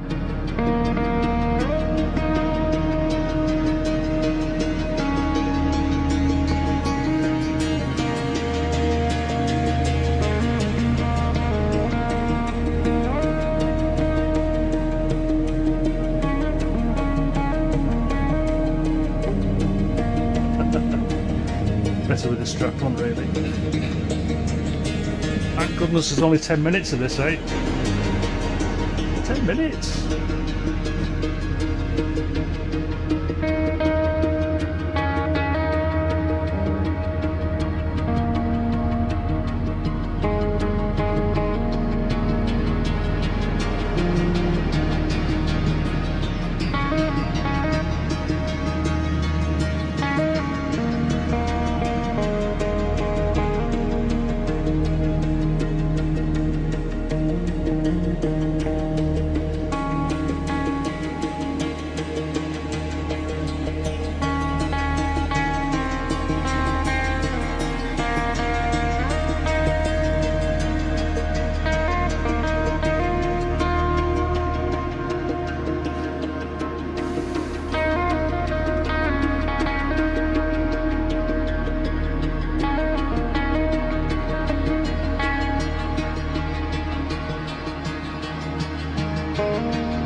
Stretching.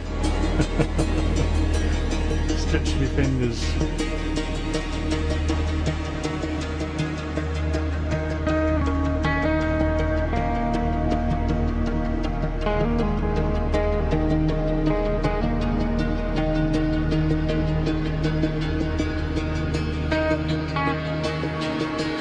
It was going better than this last night, I promise.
Cheers, Dave.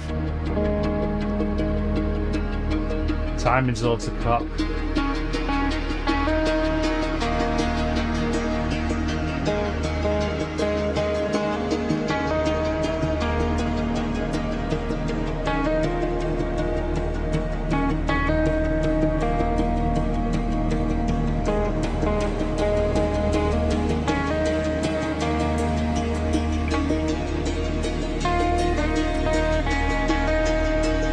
So yeah, something like that.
You know, I don't know if you can hear that buzzing or not. Every now and then I've got to redo the or change the tighten the truss rod or slacken it off. All right, Kev.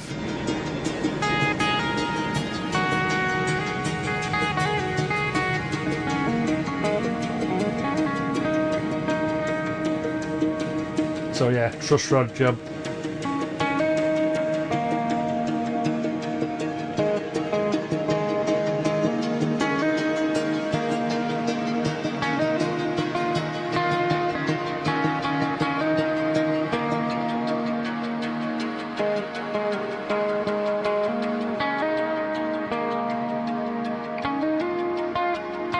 Oh! And there you go. You want this guitar? Well, steady. You mean this one? You mean, or one like it? I reckon your Yami looks pretty good, to be honest. I was having a look after the stream last week. Yeah. Get that off. So I've got some way over the top 10-minute long sequence stored now for that, and it sounds better now in context, I think. So let's turn that off a sec. I've got to turn the time adjustment back on.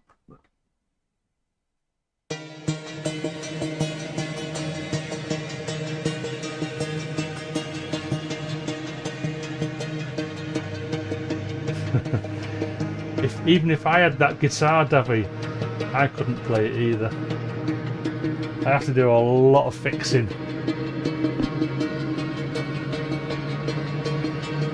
So, yeah. Tell me all about it.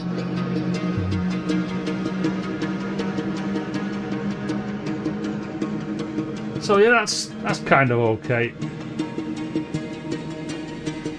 Yeah, stop buying them plugins, you don't need them.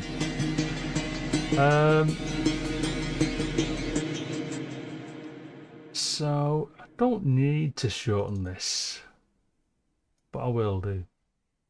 Don't need to, because all I'll do now is I'll just use volume automation just to, again, bring these different parts that are recorded in and out. What time is it?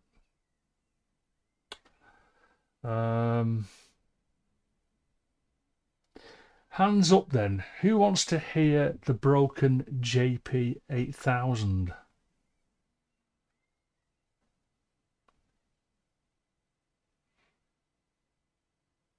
I can do a poll, can't I?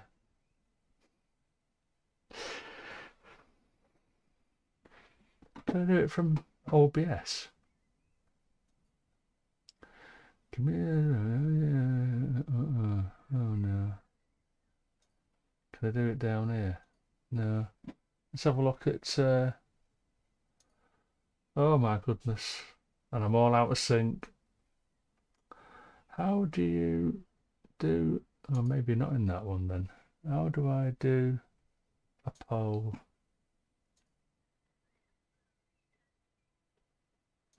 I did it last time. Engage with your audience. Here we go. So I'm going to bring that across to here a sec.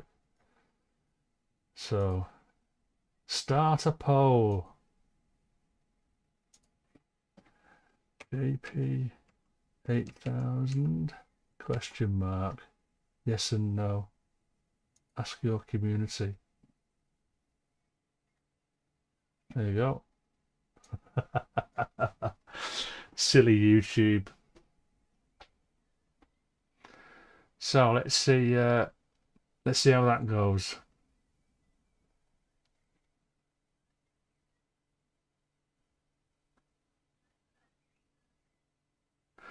No, they're not, Kev. They're not flat and wide. No.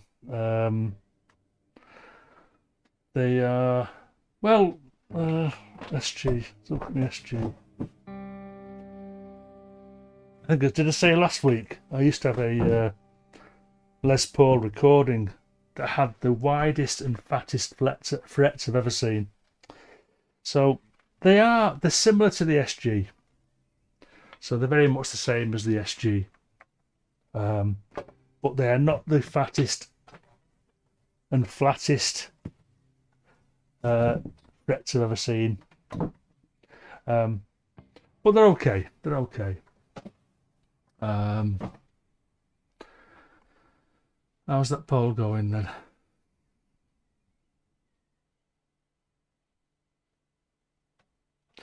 Well, I can only see yes. Do I have to click on it to bring up both? 8 votes. That's it then, isn't it? It's unanimous. Send the poll. There you go. Get that out of the way. So, JP-8000. Let's turn it on. Come on, you poor thing.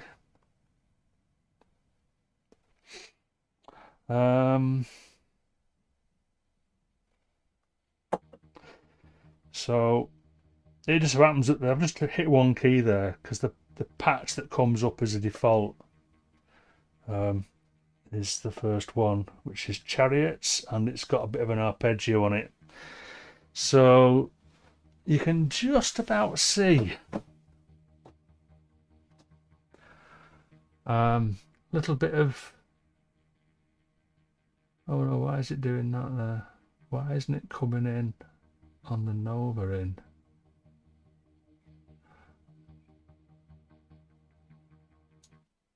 Well, that's weird, isn't it?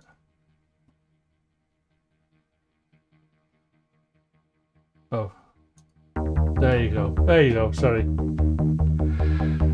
So there you go. That's the JP-8000. Actually, it sounds louder than earlier. Because what I was going to do was I've got oh, there you go. So it's because I've got 30. So crazily, I've got 30 dB gain in this gain plugin, which is the maximum gain I can get on this plugin. I suppose I could put another one in.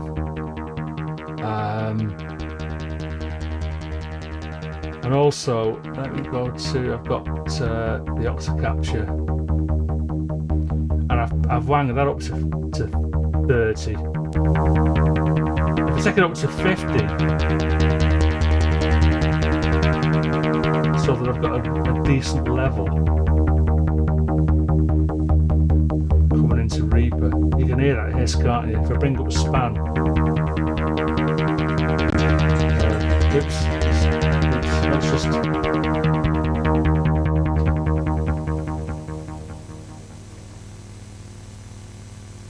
So now that I've stopped the arpeggio, or stopped the arpeggiator, it's that is the noise that's left behind. So that is just unusable at the minute, and I'm hoping that when I change the capacitor, that I think is the problem with it, it's all well and good again. Otherwise it's back in the box or to the tip. Because I can't afford to send it off to get it fixed, let's put it that way. It just costs too much money. So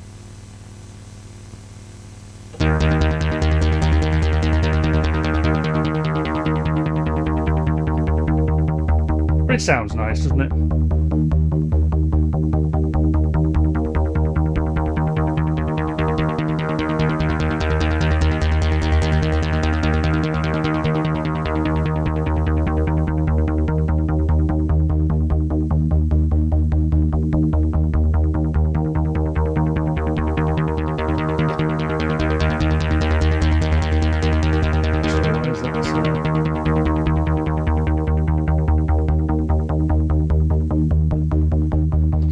why is the envelope not working on it? Oh, I know.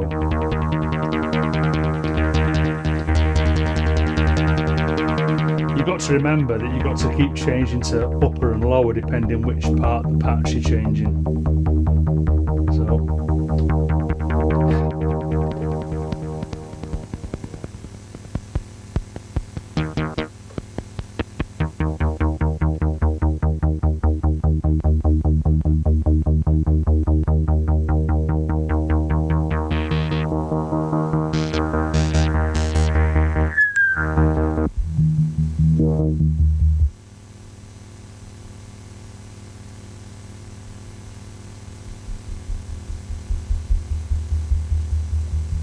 that noise is terrible.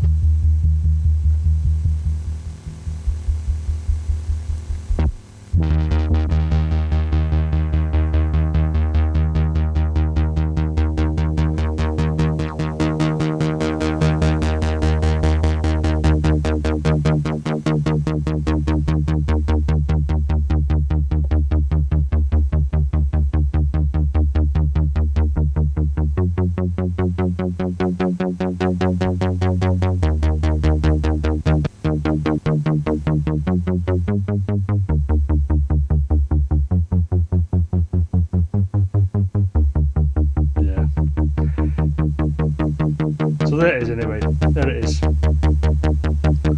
I've turned the delay down. Pointless putting the chorus up because I've only got a mono output. I'm just going to add some delay and reverb in Reaper.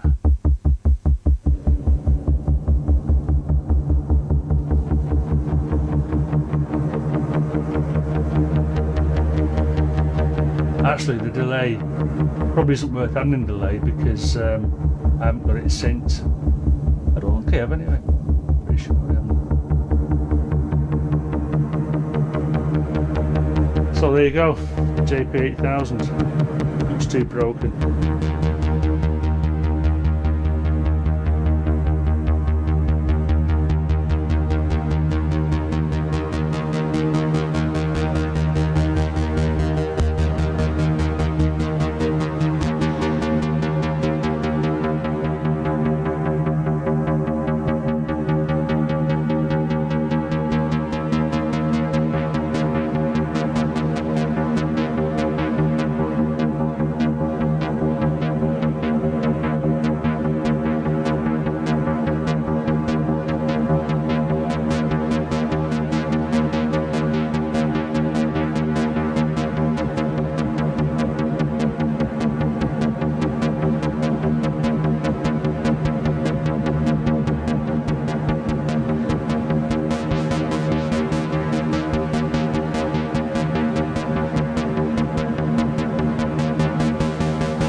Yep, what I say?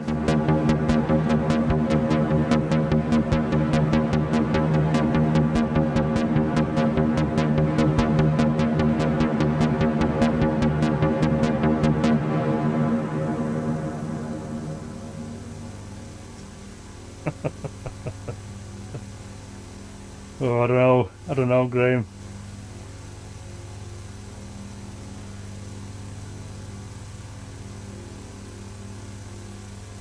Yeah, I know what you're saying, Keith. Yeah, they are too good to skip, really. But I probably, even if I can't get it going again, I probably will just leave it in its flight case. There's no point in leaving it out, and then it'll just get forgotten about, and then I'll pop my clogs, and then it'll go with the skip. Because I don't know, maybe the boys are a bit more ruthless than me, perhaps. I don't know. So let's turn this off.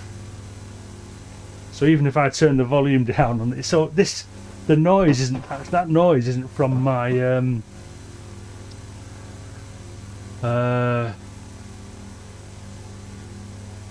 JP. It's from the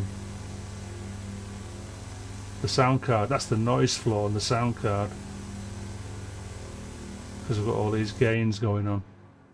turn that gain off, and it's not so bad. You can still see the noise, but that's because in my auto capture that's at 50 when really it should be around about 20. So all of a sudden it goes down to acceptable levels. It's not even appearing on the just a little thing at 8K there, but nothing.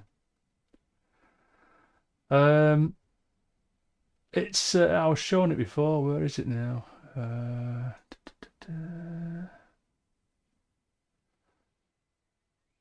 was it?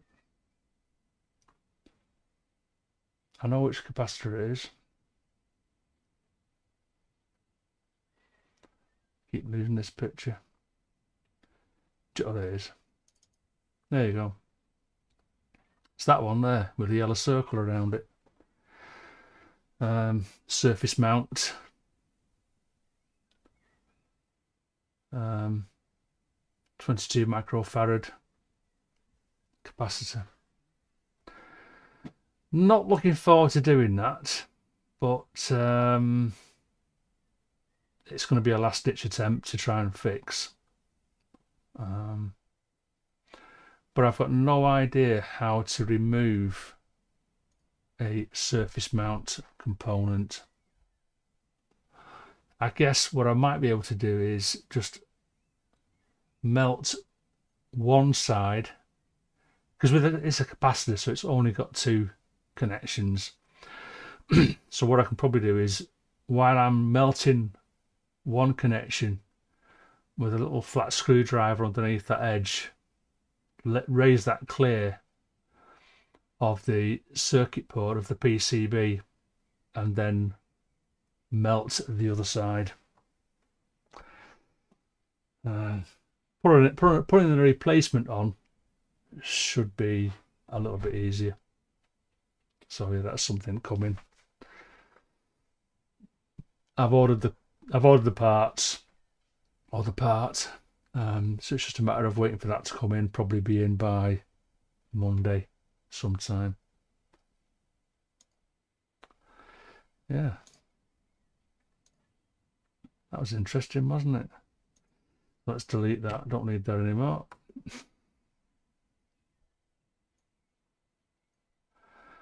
Yeah, the Klaus, the plug-in version. Yeah, it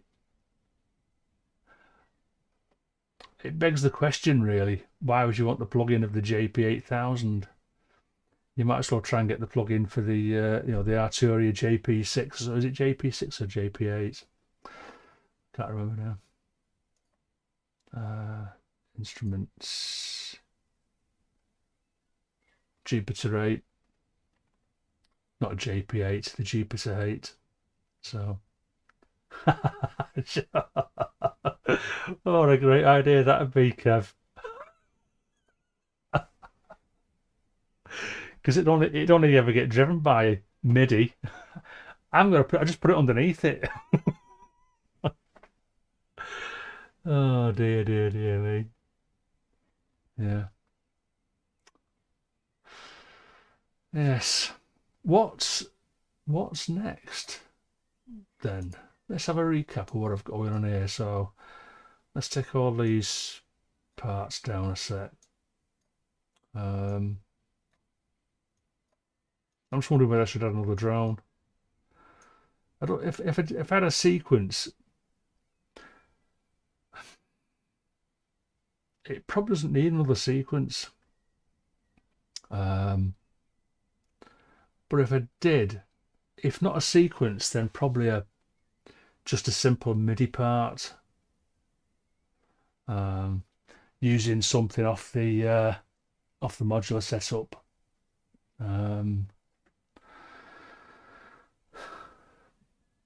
But I agree. No, I've not. Personally, I haven't got any Cherry Audio stuff. Shock horror. Yeah. Only because I promised I wouldn't buy any more plugins. And then I found out about the Cherry Audio stuff, and I'm thinking, oh, right, okay, but now I've got to stand by my guns. really. I've got too many plugins. I did crumble on Cults earlier in the year. Or was it late last year? Cult's a bit different. K-U-L-T. Yeah. But yeah, I don't intend to buy any more instrument plugins anyway.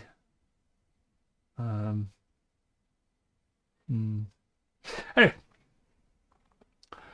let's recap on. Sorry to go through this again. I'm just wondering whether I need to add. I was thinking, well, even if I don't add another track, if I don't add another drone element, what about if I add some more sound effects sort of thing, some modular bleeps and bloops sort of thing?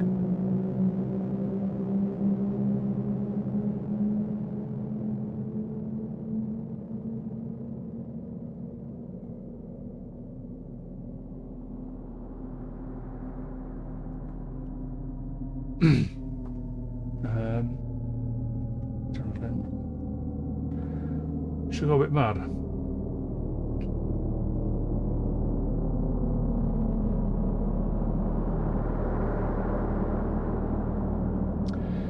Oh yeah, I can imagine. I mean, if it's the present, so it's like a tone pot. They're probably not too bad, those capacitors. It's the power supply ones you look out for, because they store a lot of power. That's what a capacitor is, isn't it? It's what's the other name for a capacitor? Is it condenser? Oh, I can't remember. But yeah, they do store a lot of lecky. Those little ones that that little one I'm replacing, I think it's about 40 volts, something like that. So it's not quite so bad. Anyway,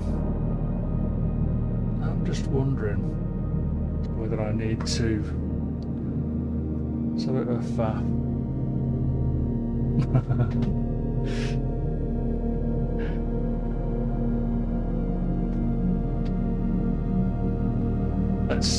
let's strip this down again.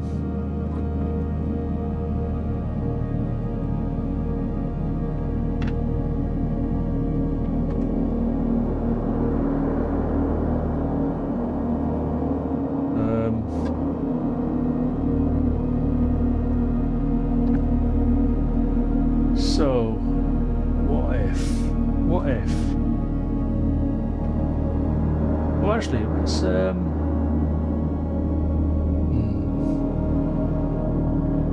yeah, I'm jumping around a bit here, sorry guys. Let's tune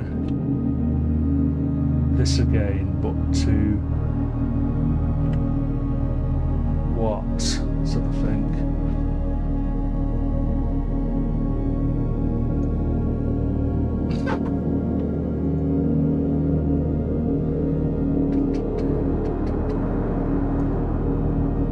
Just running some more tracks. Because what I'm going to do, I'm going to bring in that wave folder again. So that means let's put a tuner on there, put a tuner on there.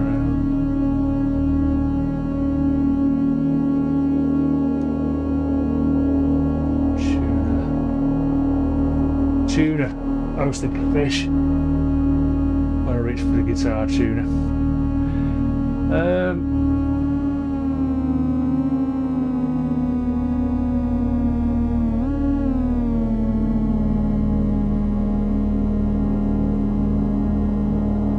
I don't know if I've got a G, have I? I've not done a G. But what I'm going to do, I'm going to put bringing the wave folder in, so that wave folder that I completely cocked up last week, and I'm going to take basic out from there.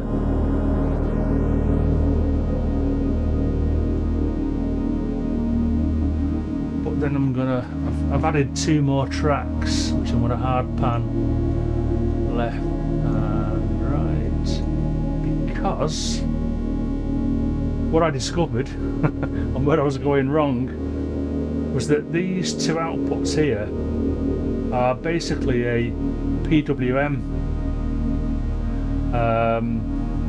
square output. So whatever modulation you put on the P&N here, these 2 P&N inputs, positive, negative, you get a in effect a stereo square PWM sound out of those 2 tracks. So let's so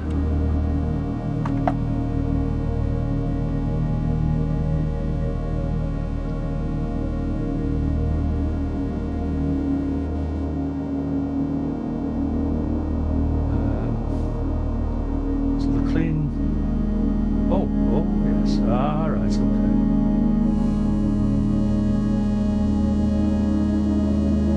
There it is. Let's whack some LFO.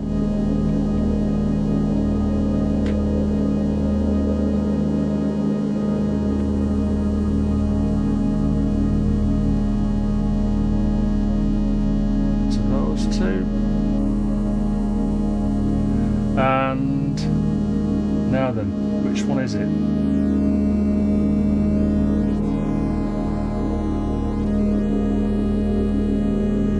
Speed up this.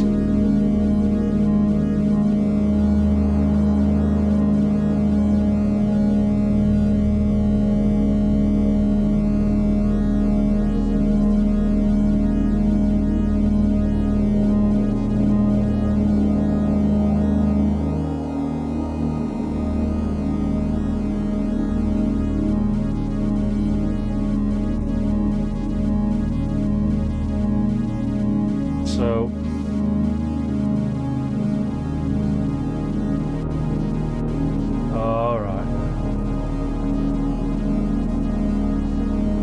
so you can hear that in the left and right.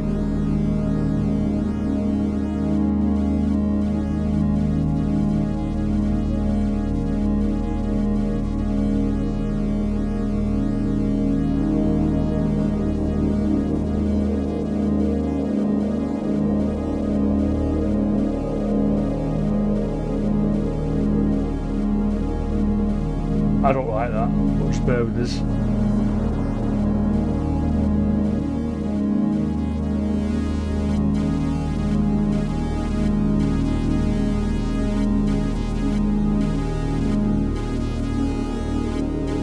So why? Oh, I remember. I think I remember anyway.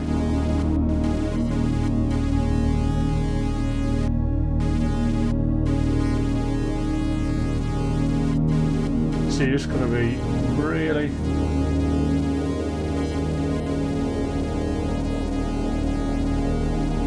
gentle.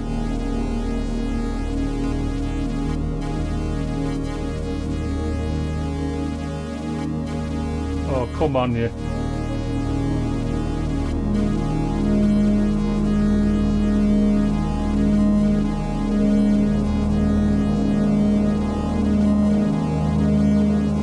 I don't like that really sharp.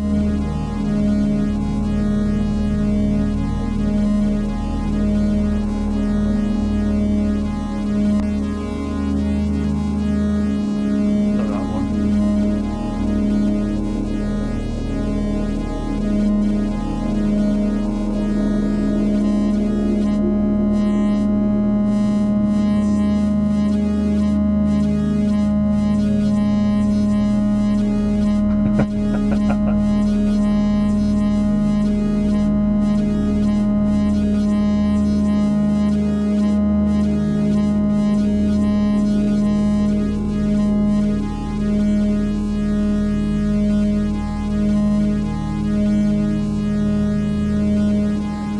Trying to get it so that it's not quite doing the. If I go back to Reaper a sec. Hi up, it's homegrown. Hiya dude. Not seen you here before, I don't think, have I? Yeah, so let's go to Reaper a sec. We'll put some oscilloscopes.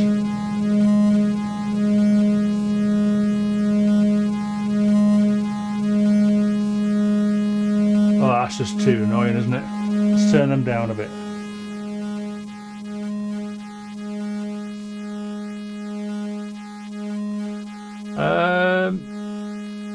Yeah, so I'll put the right. Let's normalise that. Normalise. Bring that one up. So, why is it doing that? I don't like it. See how that's on that waveform there. It's better on that. It's better on that one. On the right-hand channel. So let me just.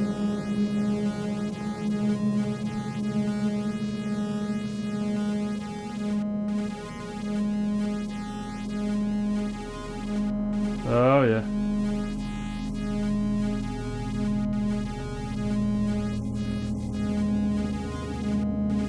Oh, this is gonna piss me off any minute.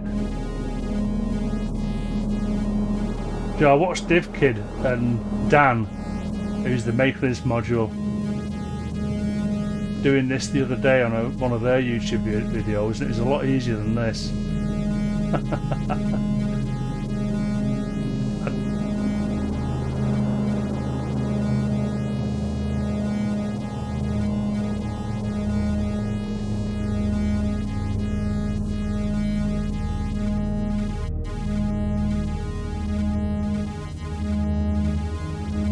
I'm just knob twiddling in the dark here.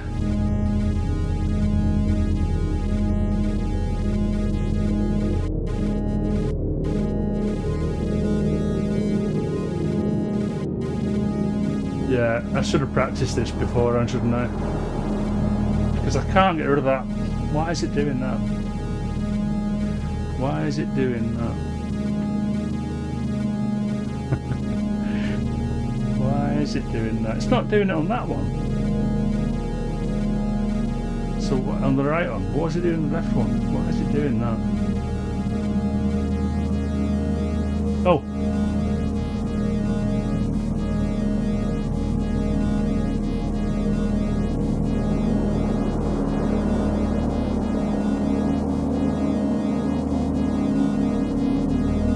Oops, wrong knob, you wally. Let's go going the other way.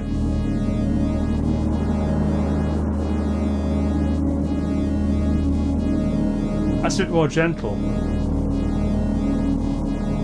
But I could have sworn, looking at that scope now, I could have sworn that they had the square wave modulating, doing the PWM opposite directions.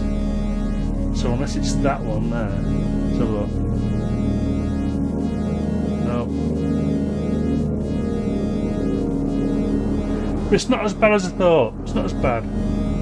So let's turn that down, put the LFO down a bit now.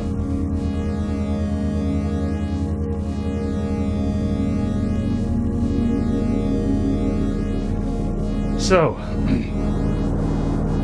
what I've got here now then, let's turn the two squares down.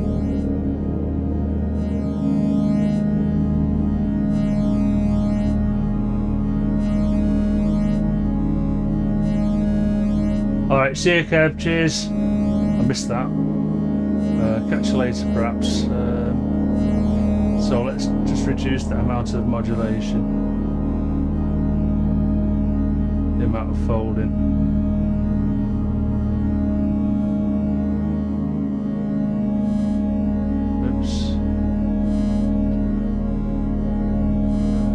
Hey up, Luca.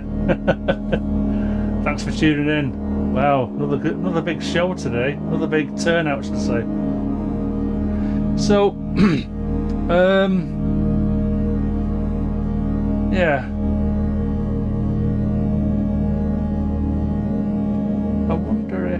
Actually, I wonder if... I don't know if I'm just waffling now. Excuse me. Right, so that's the folded sine wave. Just a subtle fold. Let's put an oscilloscope on that as well.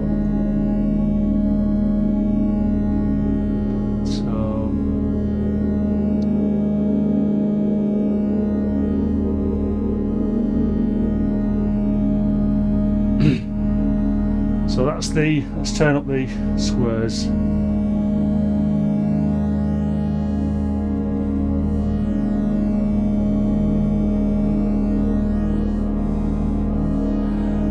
Let's wave fold, let's fold that a little bit. Let's try and put the clean back through again, as I said. Probably not that much. More modulation.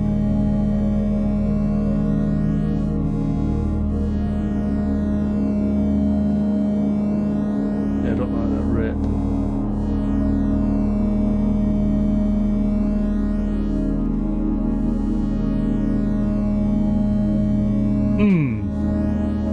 So I reckon that's the best I'm gonna get.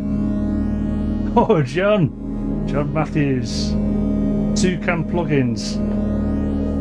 Thanks for joining. Right. I'm afraid you've missed any guitar stuff. Put that's there. Yeah, there you go. Yeah, I've played a little bit of guitar, John. It wasn't very good, to be honest. You have not missed much. So unfortunately, your course is right in the middle of adding some more drone elements. Yeah. So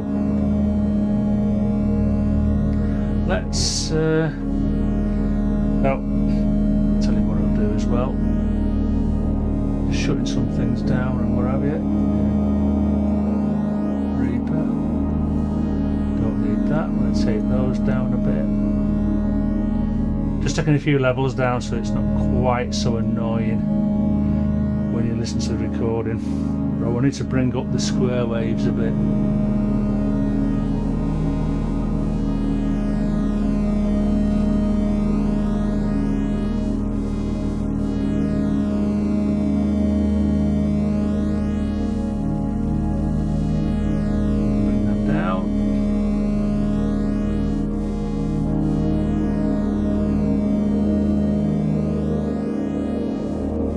Get the odd rip there, don't you? You can just hear that little bit of ripping on the left hand speaker. Come on.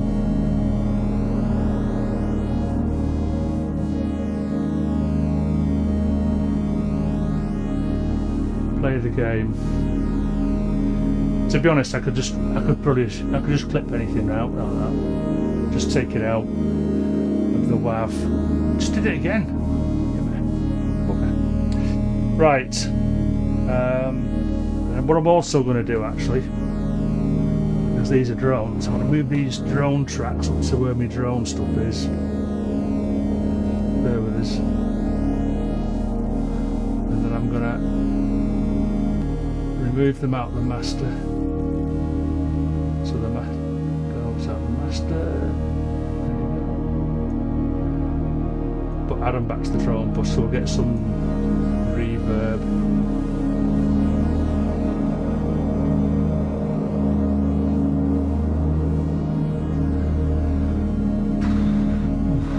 God, it's hard work, this drone stuff, isn't it?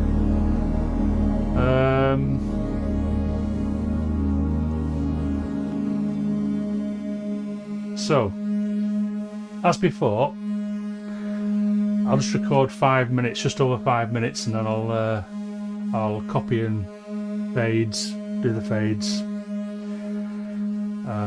overlap and fade, yeah. Okay, so let's hit record now.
know.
Thank God for that. Shut up.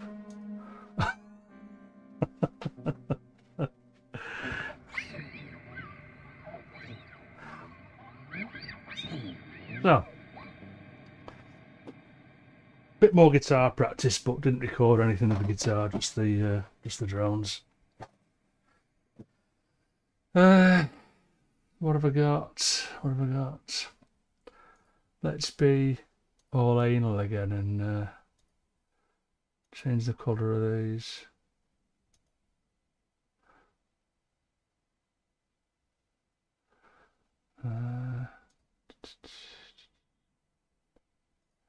And then don't need that, don't need that. But oh, wait a minute, what was it now? Oh, it was G, wasn't it? G sharp. Yeah. So drone G sharp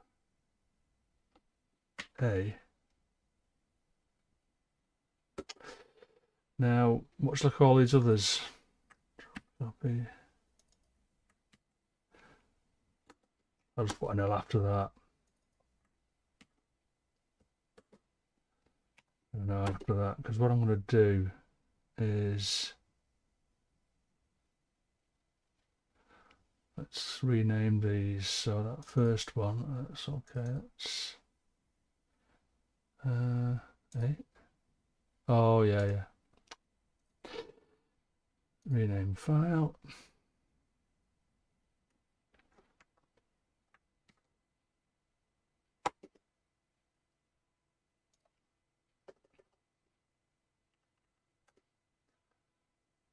I should probably do this when I'm not online, but I'm here now.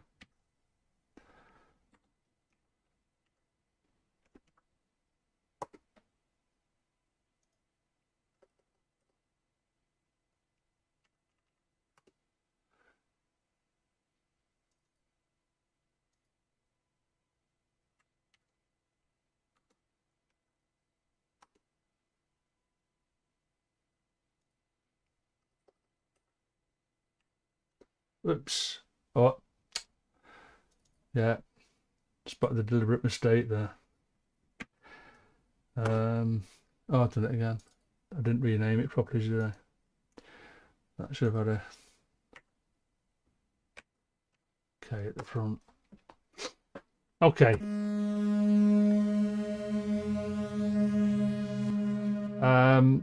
Far too loud for the mix. But what I'll do anyway first, I'm gonna go to about there roughly. And I reckon I could probably clip all those down to the same. Copy them all across. Zoom in.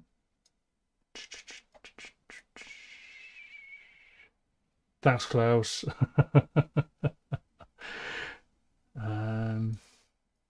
I don't need to make these tracks bigger, but I'm here. So I'm gonna. Is it worth checking it? No, sorry. Measure.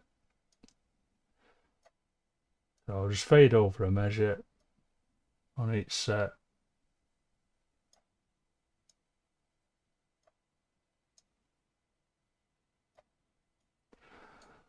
Then overlap them by a measure. Let's just solo those.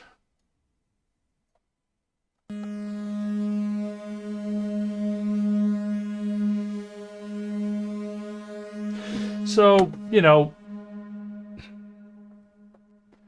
now that I'm listening to it, I'm thinking, are they just a bit too grating? But as I said earlier, if I record something I don't like it, there's two things you can do: re-record it, or you can try and fix it. And sometimes it's just easier to fix, but putting a bit of EQ on it. Hey up, Mike. Got your coffee ready. Yeah, you just we're doing a lot of droning, I'm afraid, with a small amount of guitar playing. What time is it? Flipping out. Been on for 3 hours nearly. 2 hours 55. So let's just add a little bit of rudimentary volume automation to these three new ones, and similar to the other ones there, I'm going to bring these in probably about there. Let's make these a bit bigger.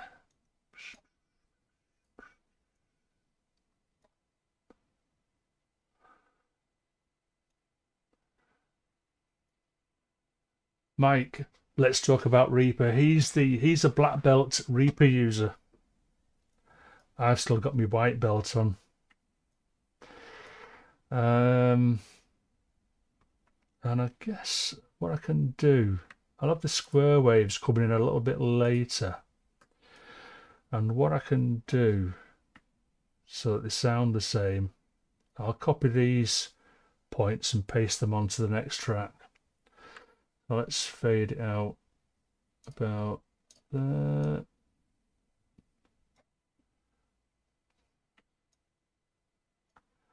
Ditto this about there.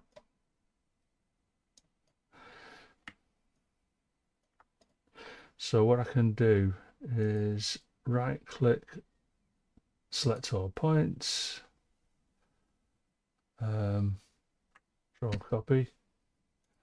Yeah, I think we're expecting a bit of wet. So I've just posted those automation points down to the next window. Whether it's going to stay like this, I am not sure. Because if I just go to there.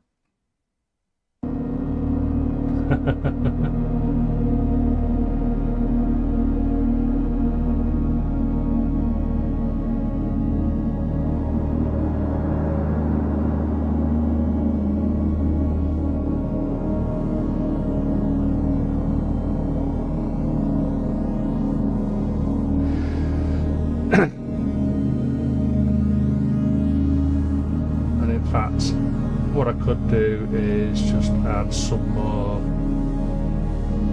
points. What I could do as well, I could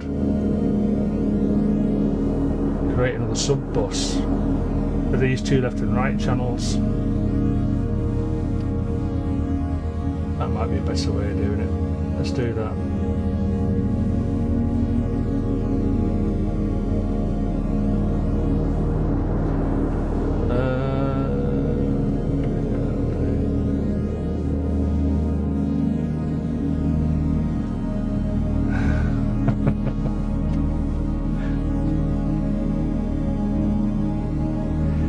I've not watched any of his Twitch streams yet, Davy. No excuses for me, really. I've got a Twitch account, so I could log on and have a listen, but it's just, I don't know, it just isn't the same.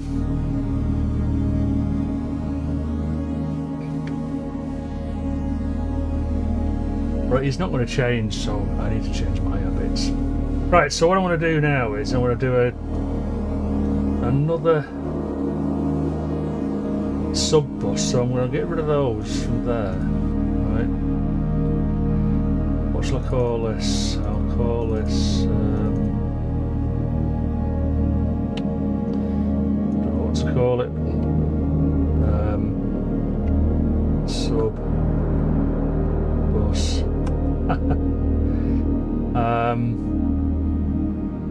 Take those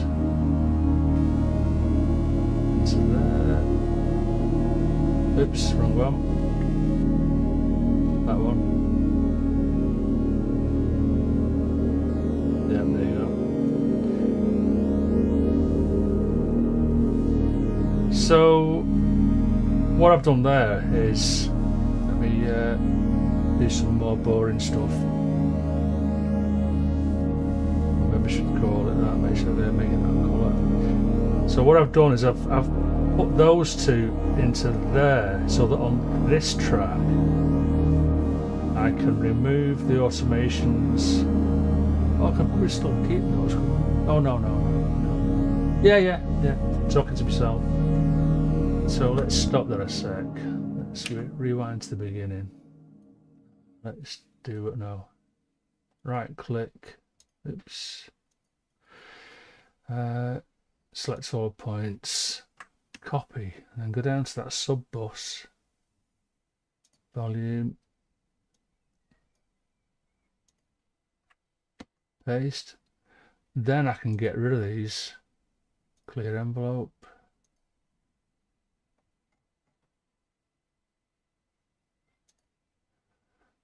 Clear envelope. So now I've just got one envelope I've got to mess around with. So let's just change. Again, this is just ideas. Nothing's cast in stone yet. I'm still faffing around. Basically, it just brings the drone in and out and in and out over time. Totally random, because that's what it is.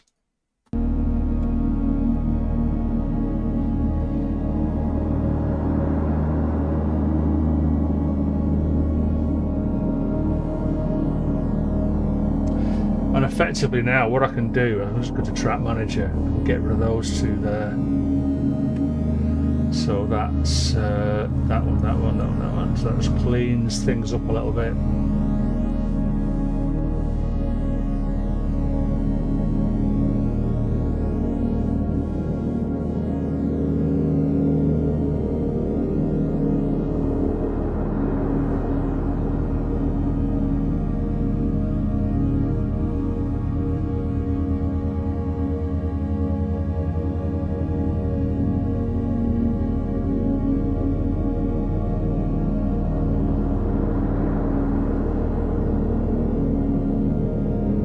I suppose I could line these up with the ones below, but so what I did there then, just to recap, I've from one sine wave coming from the Lorelei, actually it might not be a sine wave, so I think I changed the shape a little bit, but anyway, from that one oscillator into the wave folder, I've then taken, so in the middle, so this is this drone G sharp A, that's just the wave folded sound, and then this sub bus is the square output from each of the other two outputs of the the wave folder, which isn't standard for a wave folder. It's just the way that particular one works. Yeah.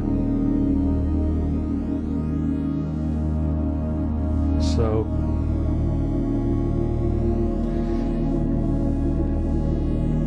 Yeah, I think I know what you mean, Davy, with regards to at State Assure. And even when he was on YouTube, I'd often miss his live streams because he's a night owl, whereas I'm a what's the other word? What's the opposite to a night owl? I'm a skylark. I'm up in the morning early, to bed early. So yeah. But it was, you know, it's great to catch him. I really enjoy watching Pat do his stuff.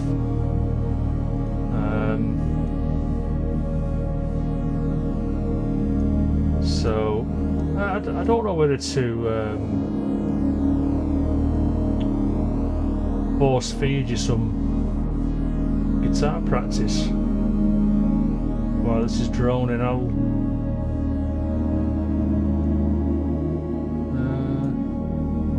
Too much down there. Oh, did you watch Milo's last night, Klaus? I was doing this. I was getting ready for today, so I missed Milo's little live stream last night, Klaus. I don't know whether you were there or not. You're usually there, aren't you?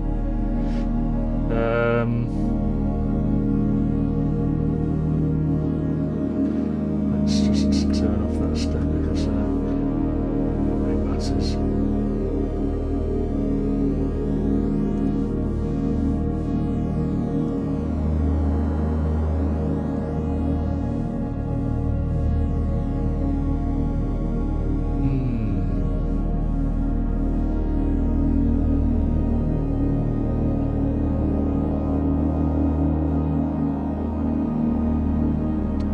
So he didn't get banned again, did he? That was funny the other night. Yeah, he's a good lad, Milo. He's a good lad. I did see he was online, but I was trying to get as much done on this as possible last night. So I know I could have just put it on and had a chat in the background, I suppose, but I wanted to concentrate on this.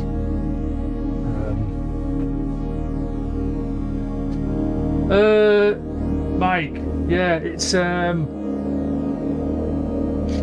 just some toolbars. I mean, just some homemade toolbars. I mean, you've probably seen my theme before. It's a little bit odd,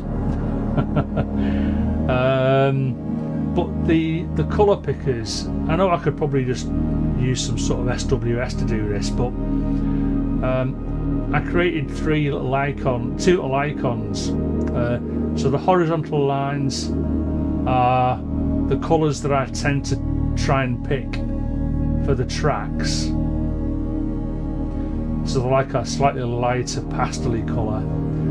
And then the vertical lines are the divider colour, which are a starker, harder sort of, you know, not pastel-y colour. Just so that they stand out a little bit. So, because I use... as part of my theme, I use I've created a divider track, and I know that White Tie has since come up with a solution for not having divider tracks, but I don't like it. So I'm sticking with my separate divider tracks, and all I've got, Mike, is I've got, let me shut them down. So I use those toolbars. So you've got to select a track and then click the colour you want. But if I go to the track menu, I go insert from track template, and I've got some other templates going on around here, but I've got these div tracks, divider tracks, that just come in pre-named. I mean, to be honest, they're all just the same. They come in as like a narrow track that you can't change. So if I go to the track view, you can change the height, But if I do a scroll mouse, it leaves the divider tracks at the same height, and then yeah, in the master control panel, mixing control panel, sorry, in the mixing control panel, I've just got these narrow divider tracks. So yeah, that's the tracks thing.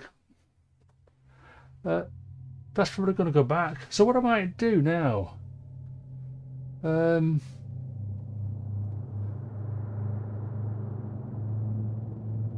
yeah, there's a lot of good stuff knocking around, Davy, I've got to admit. And so you could say, well, why aren't you using that? But as I said before about, you know, productivity and stuff and tools, I don't have to be productive. I'm not having to work to deadlines, so I've kind of got my theme, nice and basic theme that I've developed from scratch by creating all the icons, all the graphics, all the buttons. I've created all those myself, and then the theme itself is just created in Notepad using Walter. I've not took anybody else's theme, I've not copied anything from the default themes or anything. It's just, this is purely my flat theme from scratch. So yeah.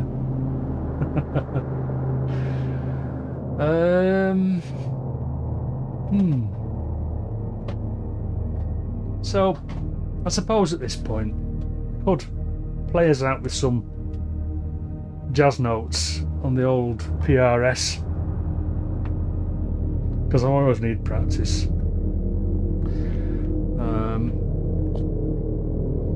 And let's go for a 1 o'clock finish roughly over here, which is in about 20 minutes.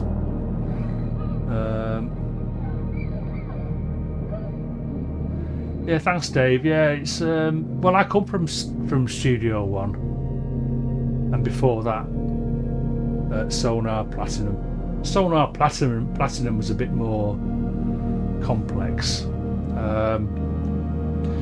but yeah.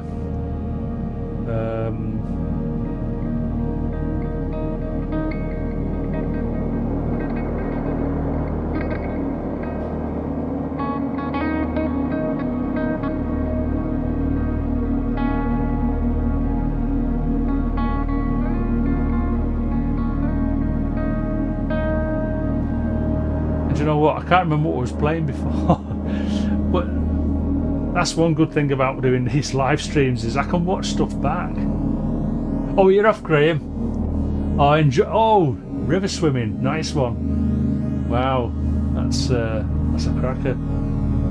I should go swimming again. I've not swam for ages. Probably kill me. Yeah. So see you, Graham. Yeah, thanks. Yeah, so what was I saying? Yeah, I'm not recording this guitar into Reaper, but because I'm recording it on YouTube, I can listen back and go, oh yeah, that's right, I was doing that. Yeah, that's an idea. So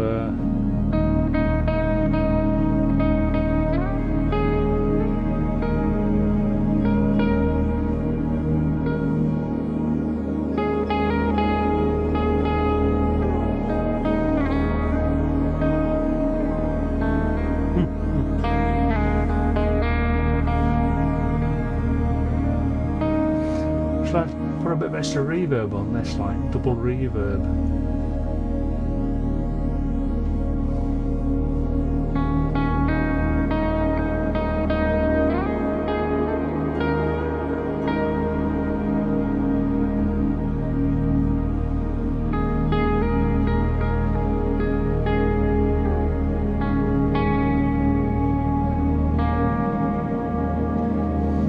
Yeah. It's all about the bells and whistles, isn't it, Davy, and whether you actually need them or not.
Yeah, it's a good question, Klaus. What plugins do we use? Well, just the one really. Go back to Reaper. I use Guitar Rig 5,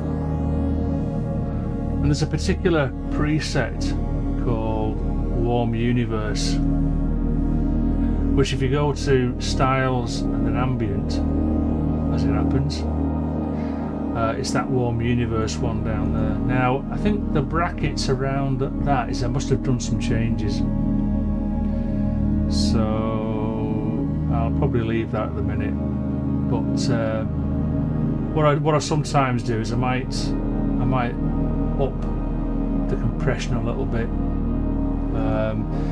But yeah, it's just this little setup here, within Guitar Rig.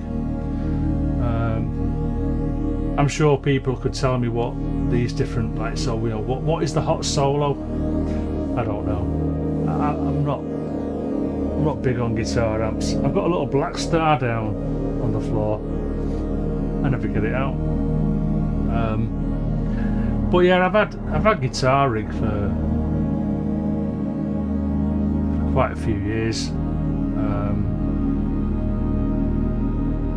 Still on version 5. I think it's on version 6 now. Should I update it? I don't know. I might have a look, see how much it costs for an update. But yeah,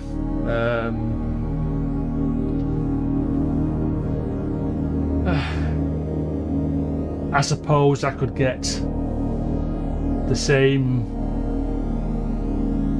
similar sounds by using individual plugins, or even going to a separate amp sim. But the thing is, it's just too easy for me to reach for Guitar Rig and bring up Warm Universe, and I'm already where I want to be with my sound. So I think I am anyway. Especially for this stuff that I do anyway. Yeah, so thanks for asking that. Klaus. You don't need a guitar for Guitar Rig.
Thanks, Jack.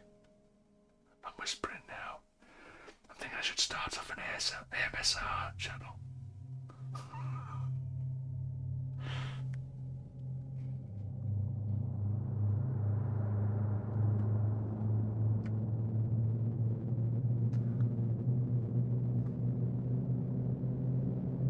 Klaus, I agree.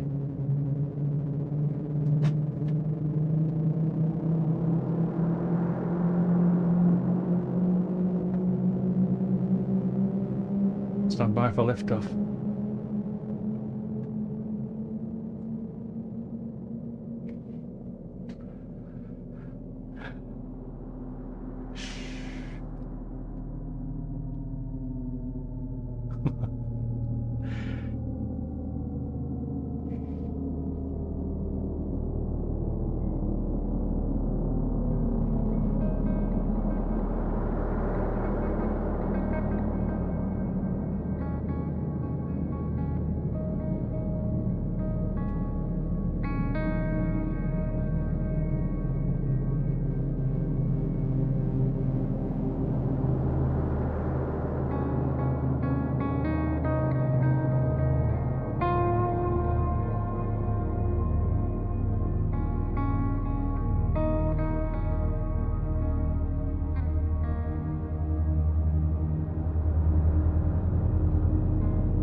I'm not going to record this yet, Klaus.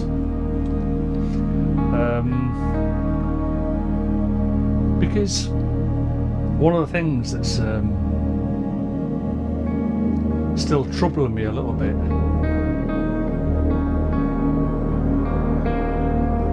is you've got to be careful a little bit.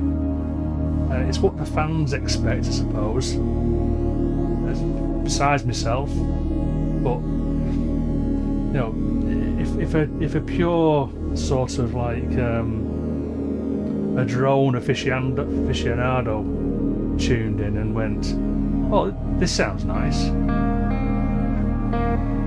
and then he heard the guitar playing, he'd probably go, "Oh, that's crap. How dare you add a guitar to that drone?" So, and then on the other side, you've probably got people who like guitar going, "Well, this is nice guitar, but why is he playing it over a drone? It's 10 minutes long."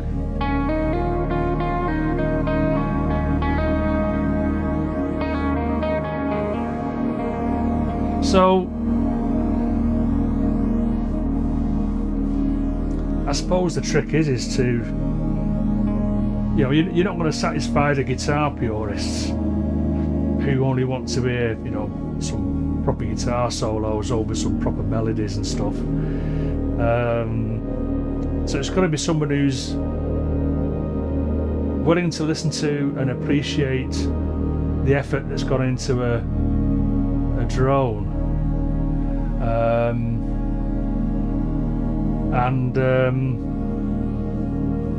but the guitar on it, so whatever guitar I put on this,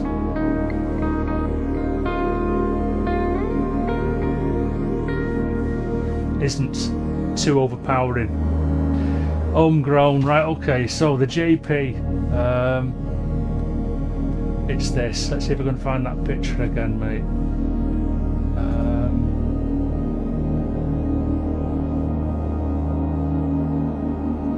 Let's go back to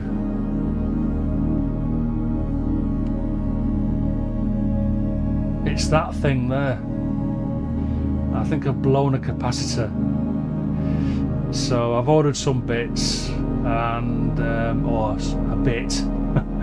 I've ordered other bits as well, but that's for other projects.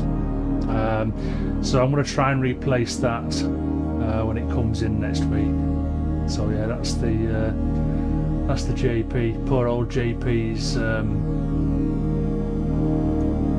brokened.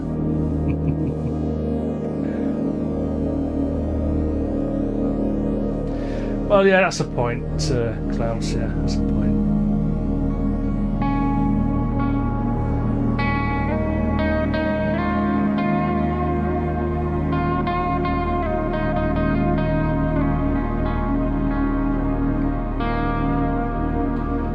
But that's what I'm thinking about, you know, for this track, is just slower,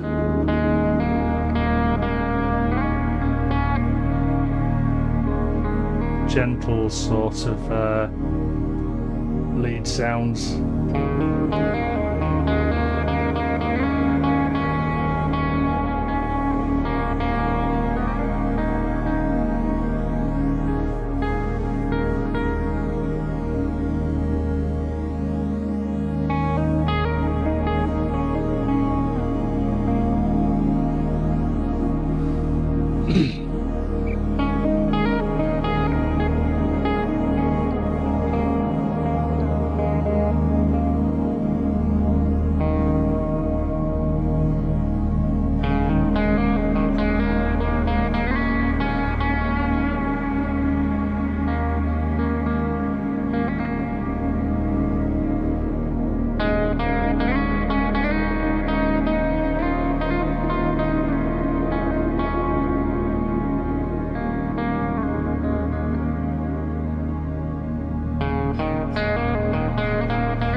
And there we go.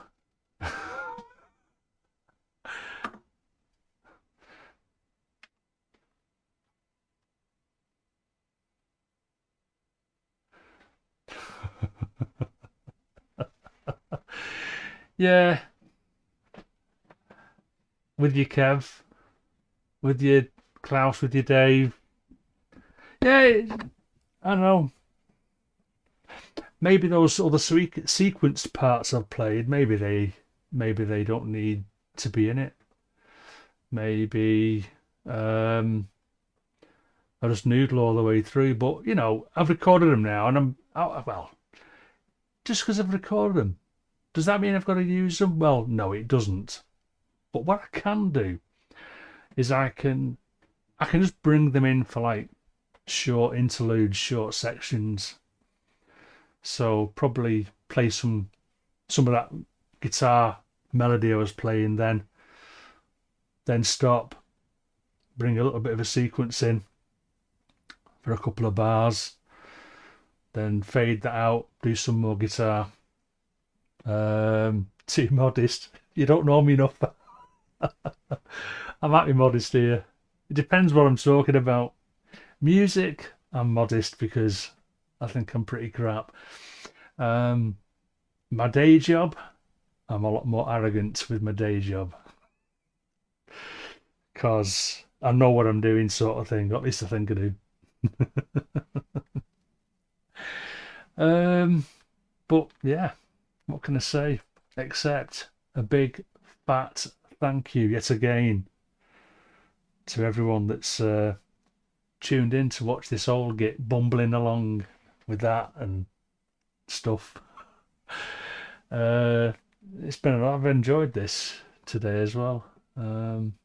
Just over 3.5 hours. So thank you very much, everybody, and let's call it quits right there. I'll take my guitar off.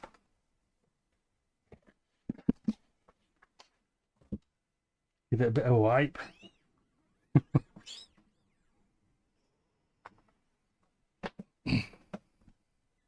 Oh, has anyone ever seen one of these stands? Cracking little stand that. Folds up to nothing. Yeah. Won't do them anymore. Can't find them anywhere. It's called a Hercules or something. Anyway, best guitar stand for my best guitar.